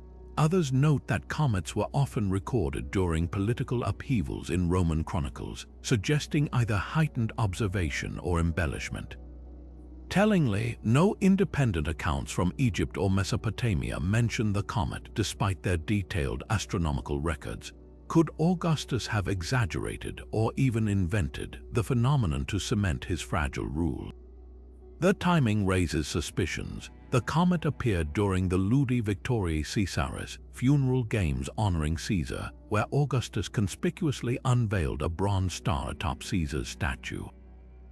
Ancient sources like Dio Cassius hint at staged theatrics, noting how a star rose precisely during the ceremonies. Whether by coincidence or orchestration, Augustus fused astronomy with spectacle, leveraging the people's superstitions to frame his rise as fated by the cosmos. What's undeniable is the comet's lasting impact. For centuries afterward, Roman emperors adopted stars and comets as symbols of divinity, from Nero's birth star to the heavenly flame heralding Constantine's reign. The line between celestial event and political tool had blurred irrevocably. Even today, scholars debate whether Augustus witnessed a genuine astronomical marvel or exploited humanity's timeless urge to seek meaning in the stars. As we ponder how rulers manipulate the heavens for earthly gain, another cosmic puzzle emerges from halfway across the world. Centuries later, Chinese astronomers documented a guest star so brilliant it outshone the moon, yet strangely, Europe's scribes ignored it entirely. What secrets lie behind this glaring omission? Moving from the political spectacle of Rome, we turn to a genuine cosmic explosion that lit up the skies of ancient China. In the year 1054, Chinese astronomers recorded a dazzling guest star in the constellation Taurus, visible even in broad daylight for 23 days. This wasn't just another celestial event, it was the violent death of a star, a supernova so powerful its remnants now form the Crab Nebula, a swirling cloud of gas and dust studied by modern telescopes. The Song dynasty's court astronomers, meticulous in their observations, described the star as having rays radiating in all directions, with a color resembling fiery orange. Their records, preserved in texts like the Song Huiyao, noted outshone Venus and was briefly visible next to the moon. Centuries later, astronomers like John Bevis and Charles Messier would link these accounts to the Crab Nebula, confirming the Chinese had witnessed one of history's most iconic stellar explosions. Yet here's the baffling part: while China, Japan, and Arab scholars documented the supernova in detail, European chronicles are eerily silent. This absence is especially puzzling given the event's brilliance. Some speculate Europe's cultural climate played a role. The medieval church often viewed celestial anomalies as heresy or divine punishment, possibly discouraging records. Others point to practical factors: cloudy weather, political instability, or a lack of centralized astronomical institutions compared to China's imperial observatories. There's also a darker theory. The Great Schism of 1054 split Christianity into Eastern and Western branches, consuming attention. Could theological strife have blinded Europe to the heavens? Alternatively, later European texts might have been lost, medieval libraries burned frequently, as with the sacking of Constantinople in 1204. The Crab Nebula's modern study adds another layer. Its pulsar, a spinning neutron star at its core, emits radiation matching the Chinese guest star's position. Radio telescopes even detect echoes of the explosion's shock waves. This cosmic detective work validates the song astronomers' accuracy, making Europe's omission all the more mysterious. As we piece together this celestial puzzle, another question arises: how did indigenous cultures interpret such events? Across the Pacific, the ancestral Pueblones carved spiral petroglyphs that some scholars link to this very supernova. But that's a story for another time. Shifting our gaze from the cosmic silence of medieval Europe, we arrive at a celestial prophecy woven into the traditions of the Hopi people. Their blue star Kachina prophecy speaks of a time when a blue star will appear in the skies, heralding profound earthly changes. Some researchers suggest this could describe a real astronomical event, perhaps a supernova, a comet, or even a rare planetary alignment. The Hopi, deeply attuned to the rhythms of the cosmos, describe this star as a harbinger of purification and renewal. Their oral traditions, passed down through generations, note its appearance would coincide with shifts in human consciousness and environmental transformation. Intriguingly, this mirrors other indigenous prophecies like the Lakota's return of the white buffalo, creating a tapestry of celestial foresight across cultures. But what could the blue star represent astronomically? One compelling theory points to the supernova that birthed the Crab Nebula, the very event Chinese astronomers documented in 1054. The timing aligns with Hopi migrations, and a brilliant stellar explosion could have been etched into their collective memory. Others propose it might reference Sirius, which appears to flicker blue due to atmospheric disturbances, a phenomenon the Hopi could have interpreted symbolically. More controversial claims link the prophecy to modern astronomical discoveries. Some argue it predicts the return of a hypothetical Planet X, while others suggest it describes the alignment of Jupiter and Saturn, a rare conjunction that indeed casts a bluish hue. Yet these theories often stretch the Hopi's original teachings, imposing modern interpretations onto ancient wisdom. The deeper mystery lies in how the Hopi calibrated their celestial knowledge without written records. Their sun watchers used precise horizon markers to track solstices and lunar cycles, embedding astronomy into rituals and architecture. This raises a profound question: did they witness a singular event like a supernova? Or was the blue star a metaphorical guidepost for cyclical cosmic patterns? As we weigh these possibilities, the prophecy challenges us to consider how astronomy intertwines with culture. Unlike the Song dynasty's meticulous logs, the Hopi's wisdom lives in stories and ceremonies, reminding us that the sky speaks in many tongues. Whether literal or symbolic, the blue star endures as a testament to humanity's eternal dialogue with the cosmos. And speaking of celestial dialogues, our next puzzle takes us to ancient Greece, where a lone astronomer dared to place the sun at the center of the universe centuries before Copernicus. But that's a revelation for another moment. Now, let's turn our attention to a revolutionary idea that dared to challenge the heavens themselves: the Greek heliocentric controversy. Long before Copernicus, a brilliant mind from the island of Samos, Aristarchus, proposed a radical notion: the sun, not the earth, was the center of the universe. Born around 310 BCE, Aristarchus was centuries ahead of his time. Yet his vision was met with resistance so fierce it would take nearly 2,000 years for the world to catch up. What makes Aristarchus's model so astonishing is the sheer audacity of it. Without telescopes or advanced mathematics, he deduced that the sun was much larger than the earth and that the planets, including our own, revolved around it. His calculations, though rough by modern standards, were grounded in careful observation. He even estimated the distances to the Sun and Moon using geometric principles, coming remarkably close given the tools at his disposal. So why did his ideas fade into obscurity while geocentrism, the belief that Earth stood motionless at the universe's core, dominated for millennia? The answer lies in a collision of science, philosophy, and culture. Geocentrism wasn't just a scientific model, it was a worldview deeply embedded in ancient Greek thought. Philosophers like Aristotle and Ptolemy argued that Earth, being heavy and imperfect, belonged at the center, while the heavens, made of ethereal ether, moved in perfect circles around it. This aligned with the prevailing belief in a hierarchical cosmos, where humanity occupied a privileged central position. To challenge this was to unsettle not just astronomy but theology, philosophy, and even politics. Aristarchus's heliocentrism also faced practical hurdles. Without proof of Earth's motion like the stellar parallax that wouldn't be detected until the 19th century, his critics dismissed it as pure speculation. Even Archimedes, who respected Aristarchus's work, wrote skeptically of his hypothesis that the stars were infinitely distant. The geocentric model, meanwhile, offered predictability. Ptolemy's elaborate system of epicycles could explain planetary motions well enough for navigation and calendar making it the more useful theory, even if it was wrong.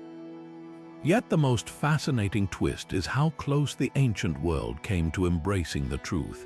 Had Aristarchus's ideas gained traction, the history of astronomy might have unfolded very differently.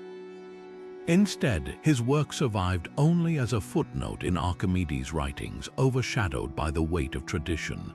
It's a poignant reminder that progress isn't just about discovery, it's about readiness to listen. As we reflect on this missed opportunity, our next puzzle takes us to the jungles of Cambodia, where the stones of Angkor Wat whisper secrets of the equinox sun. But that's a story for another moment. Now, let's journey from the bold theories of ancient Greece to the silent precision of Cambodia's jungles, where Angkor Wat stands as a testament to celestial mastery. This sprawling temple complex, built in the 12th century by the Khmer Empire, isn't just an architectural marvel, it's a stone puzzle locked in harmony with the sun. What makes Angkor Wat extraordinary is how its design captures the equinox sun with near mathematical perfection, a feat achieved without written records or modern tools. Picture this: during the spring and autumn equinoxes, the sun rises directly over Angkor Wat's central tower, casting a shadow that aligns perfectly with the temple's grand causeway. The symmetry is so precise that it feels intentional, as if the builders encoded the heavens into stone. But how did they do it without compasses or star charts? The Khmer architects relied on meticulous observation and generations of sky knowledge. They may have used simple tools like gnomon sticks, vertical markers that track the sun's shadow to map the sun's path across seasons. The temple's layout, with its 5 towers representing Mount Meru, the cosmic center of Hindu mythology, suggests a marriage of spirituality and astronomy. The real mystery lies in the scale of their ambition. Angkor Wat's western orientation, unusual for Hindu temples which typically face east, hints at a deliberate solar alignment. Some scholars propose it was designed to align with the setting sun during the equinox, creating a symbolic gateway between earth and sky. Others argue the temple's bas-reliefs depicting celestial scenes served as a visual almanac. The absence of written records forces us to piece together clues from the stones themselves. For instance, the temple's moat may have acted as a reflective surface, doubling the sky's movements for easier observation. What's equally puzzling is the broader context. Nearby temples like Pre Rup and Phnom Bakheng also show solar alignments, suggesting a system-wide understanding of astronomy. The Khmer Empire's reliance on agriculture would have made tracking seasons vital, but the precision of Angkor Wat's design goes beyond practicality. It borders on the divine. Did the builders see themselves as mirroring the cosmos, or was this a display of political power, proving their king's connection to the gods? As we stand in the shadow of these ancient towers, one thing is clear: Angkor Wat's alignment is no accident. It's a silent dialogue between earth and sky, a puzzle carved in sandstone. And just as we begin to unravel its secrets, our next mystery beckons, this time to the heart of Africa, where the Dogon people's knowledge of Sirius B defies explanation. But that's a story for another moment. Now, let's shift our gaze from the sunlit stones of Angkor Wat to the vast night skies over Mali, where the Dogon people hold a celestial secret that has baffled astronomers for decades. Nestled along the Bandiagara escarpment, this African tribe possesses astonishing knowledge about Sirius, the brightest star in our night sky, knowledge that seems impossible without telescopes. Specifically, the Dogon speak of Sirius B, a dense white dwarf star invisible to the naked eye, centuries before modern science confirmed its existence. How could a remote tribe know about a star that requires advanced technology to observe? The mystery begins with the Dogon's oral traditions passed down through generations. They describe Sirius as part of a binary star system, with Sirius B orbiting its brighter counterpart every 50 years. They even depict its elliptical orbit and the star's extreme density details that align eerily with modern astrophysics. French anthropologists Marcel Grioul and Germain Dieterlen first documented these claims in the 1930s, sparking a firestorm of debate. Skeptics argue that the Dogon could have learned about Sirius B from Western visitors during colonial times, but proponents counter that their descriptions are too precise, rooted in rituals and artifacts predating European contact.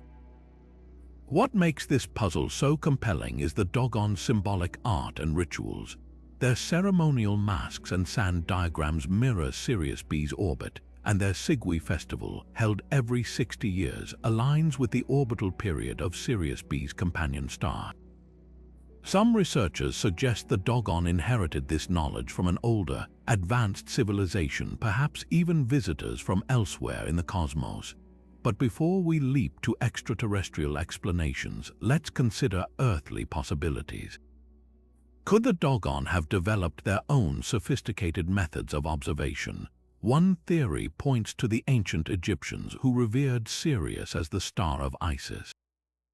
The Dogon's cosmological beliefs share striking parallels with Egyptian mythology, hinting at a lost cultural exchange. Another angle involves the star's visibility. While Sirius B is undetectable without lenses, Sirius itself pulses slightly due to its companion's gravitational pull. Could generations of skywatchers have noticed this subtle flicker and deduced the presence of an unseen partner? Yet the most plausible explanation might lie in the Dogon's deep attunement to their environment. Their oral traditions are interwoven with practical astronomy, navigating by stars, predicting seasons, and interpreting celestial omens. This intimate sky knowledge, refined over millennia, could have revealed patterns invisible to casual observers.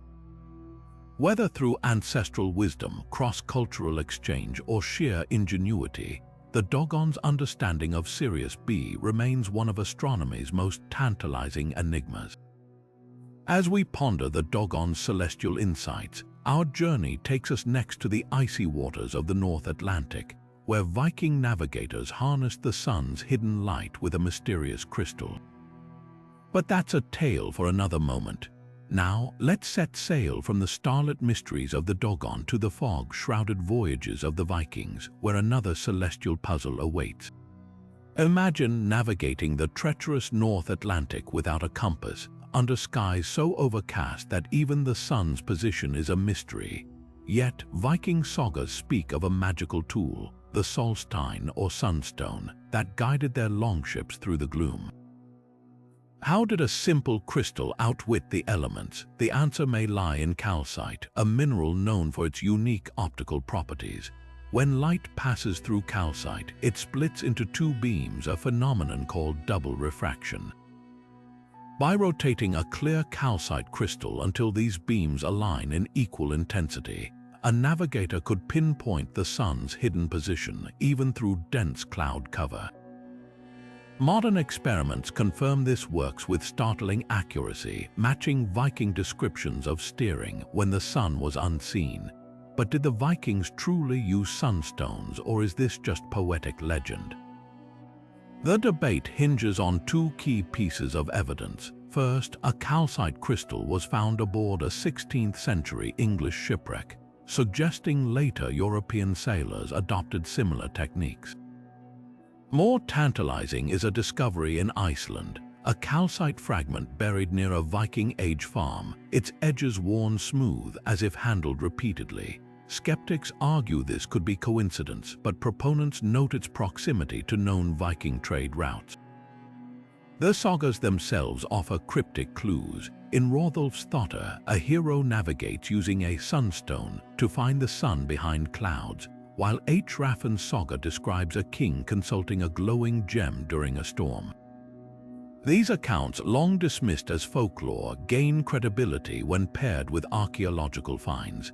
Yet gaps remain. No intact sunstone has been unearthed from a confirmed Viking site, and some historians argue that polarizing crystals were too fragile for rough sea voyages. One compelling theory bridges science and tradition. Viking navigators likely combined sunstones with other techniques, tracking waves, bird flights, and star positions to cross vast distances. The sunstone may have been a backup tool reserved for the murkiest days. Recent computer models show that using calcite, even sporadically, could have dramatically improved navigation accuracy, explaining how Vikings reached Greenland and Newfoundland with such consistency. As we close this chapter, consider the ingenuity of these ancient sailors. Whether through crystal-clear science or the fog of myth, the Viking sunstone reminds us that history's greatest puzzles often lie at the intersection of observation and imagination. Next, we'll turn our gaze to the fragmented legacy of Hipparchus, whose lost star maps held secrets that could have reshaped astronomy centuries earlier. But that's a revelation for another moment. Now, let's leave the icy seas of Viking navigation and step into the quiet halls of ancient Greek astronomy, where a different kind of mystery lingers, one written in the stars themselves. Imagine a map so precise, so revolutionary, that its disappearance set back astronomy by centuries. This is the story of Hipparchus, the forgotten pioneer whose star catalogue vanished, leaving behind only whispers of its brilliance. Hipparchus, working on the island of Rhodes around 150 years before the Common Era, crafted the first known comprehensive star catalogue. Unlike earlier astronomers who relied on rough sketches of the night sky, Hipparchus meticulously recorded the positions and brightness of over 1,000 stars. His work wasn't just a list, it was a dynamic system that accounted for the slow wobble of Earth's axis, a phenomenon we now call precession. This discovery alone was groundbreaking, proving the heavens were not as unchanging as once believed. But here's the puzzle. Hipparchus's original catalogue is lost. We know of its existence only through fragments, scattered references in later texts, most notably Ptolemy's Almagest, written 300 years later. Ptolemy acknowledged Hipparchus's work but rewrote it in his own way, leaving historians to wonder how much was borrowed, altered, or even diluted. The absence of Hipparchus's original data creates a frustrating gap. Did Ptolemy improve upon it, or did his version obscure some of Hipparchus's most daring insights? One tantalizing clue emerged in 2012. Researchers examining a medieval palimpsest, a manuscript where original text had been scraped away to reuse the parchment, discovered hidden beneath it fragments of Hipparchus's star coordinates. Using multispectral imaging, they recovered traces of his measurements, revealing an astonishing accuracy. Some of his stellar positions were within 1 degree of modern calculations, a feat nearly unmatched for over 1,000 years after him. The loss of Hipparchus's full catalogue had profound consequences. Without it, later astronomers lacked a baseline to measure celestial changes over time. Imagine if Galileo or Kepler had access to Hipparchus's precise records. They could have traced shifts in star positions across centuries, potentially accelerating discoveries about the universe's structure. Instead, progress stalled, with many of Hipparchus's breakthroughs needing reinvention.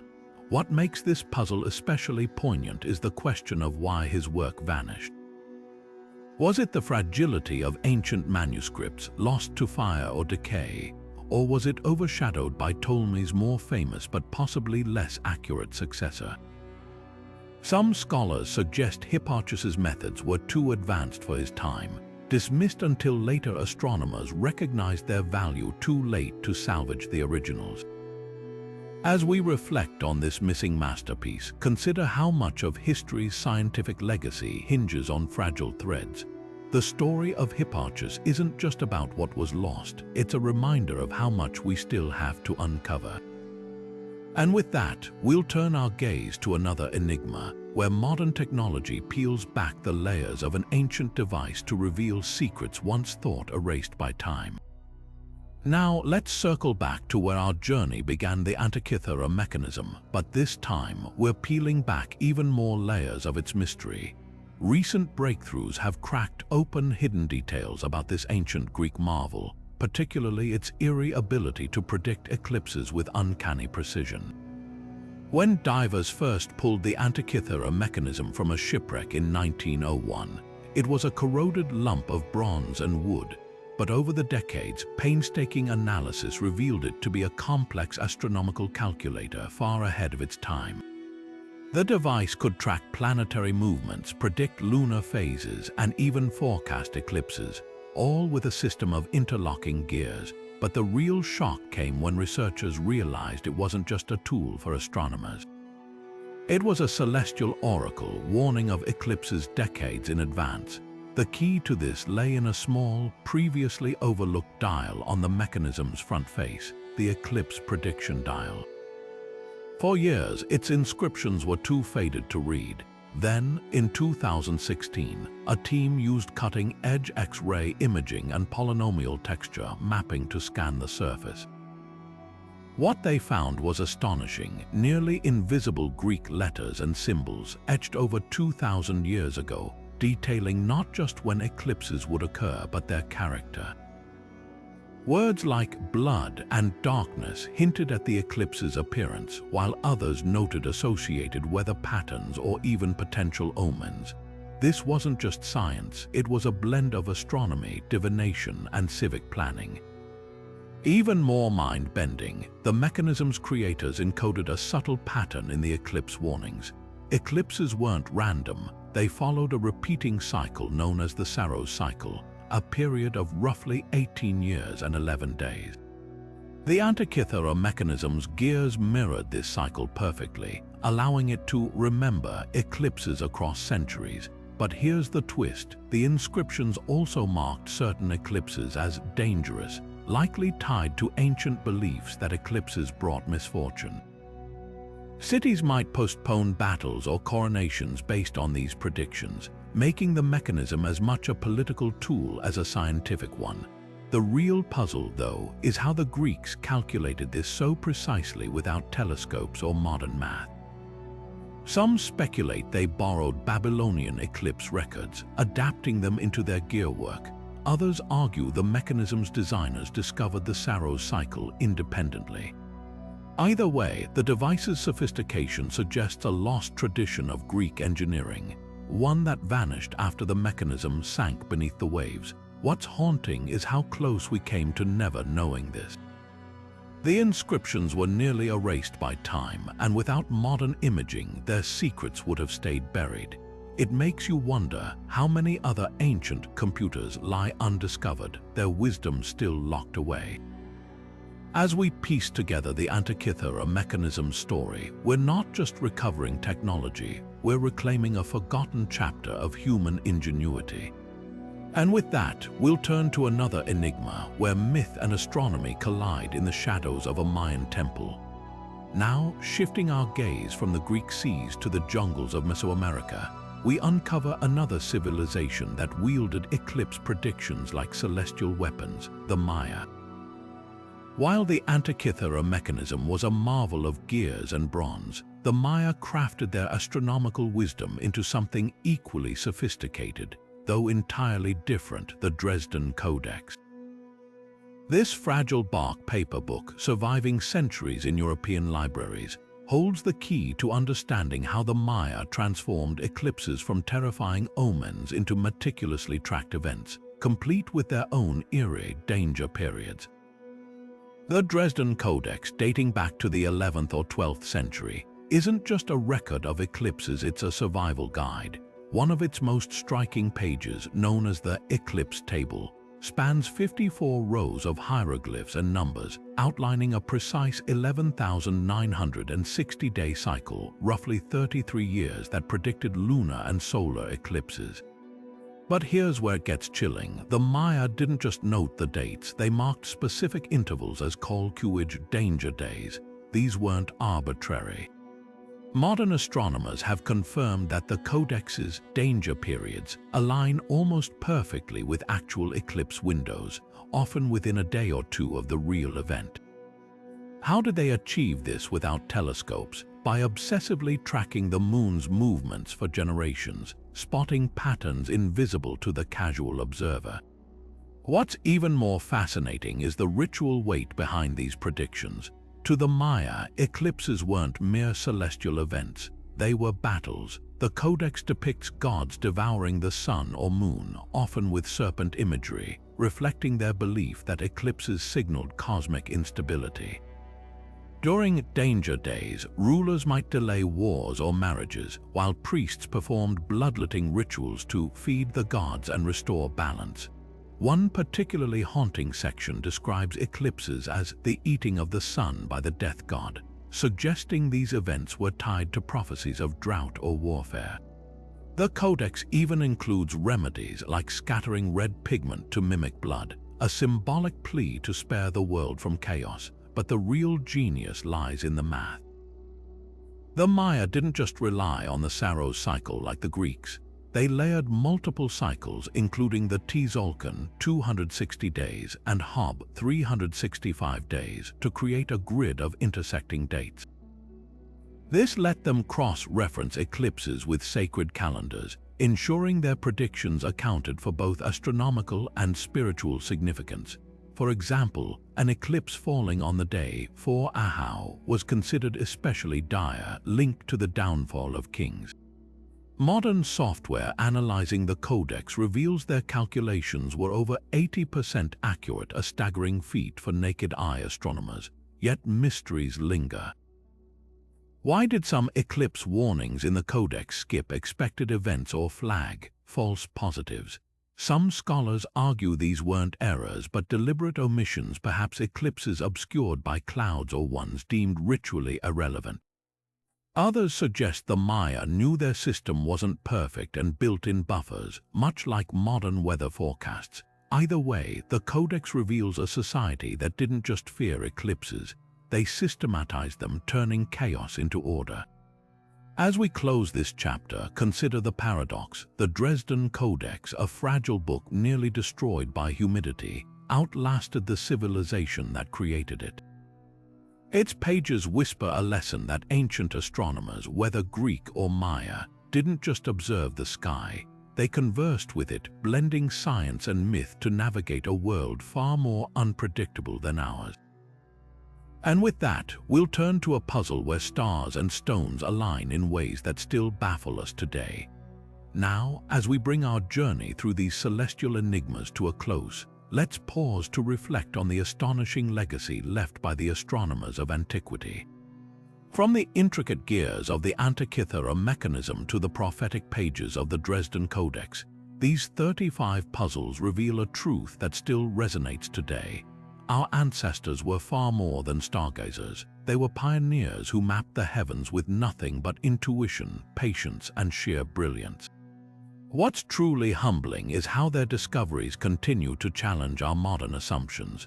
We often picture ancient civilizations as primitive, yet their astronomical precision rivals our own, achieved without telescopes, computers, or even the basic tools we take for granted. Consider the broader impact of these puzzles. The Babylonian Venus Tablets didn't just track a planet, they laid the groundwork for orbital mechanics. The Maya's eclipse warnings were more than rituals, they were early examples of predictive modeling. Even Stonehenge's alignments, once dismissed as mere myth, now prove these builders understood solstices with razor-sharp accuracy. Each mystery we've explored dismantles the arrogant notion that scientific progress is a straight line from primitive to advanced. Instead, it's a tapestry of lost knowledge, rediscovered insights, and occasional strokes of luck. But perhaps the most profound lesson lies in the diversity of these puzzles. The Aboriginal songlines remind us that astronomy isn't just about math, it's woven into culture, storytelling, and survival. The Nebra Sky Disk blends art and science, its gold inlays capturing the cosmos in metal. And who could forget the Dogon's knowledge of Sirius B, a star invisible to the naked eye?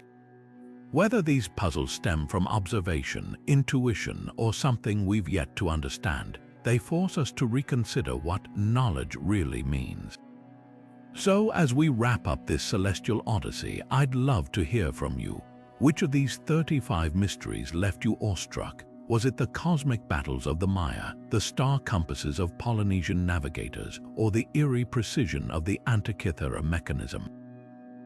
Drop your thoughts in the comments. Let's keep the conversation as vibrant as the night sky that inspired these ancient astronomers. And if you've enjoyed unraveling these puzzles with me, don't forget to like, subscribe, and hit that notification bell so you never miss a journey into the past's greatest enigmas. Until next time, keep looking up because the stars still have stories to tell.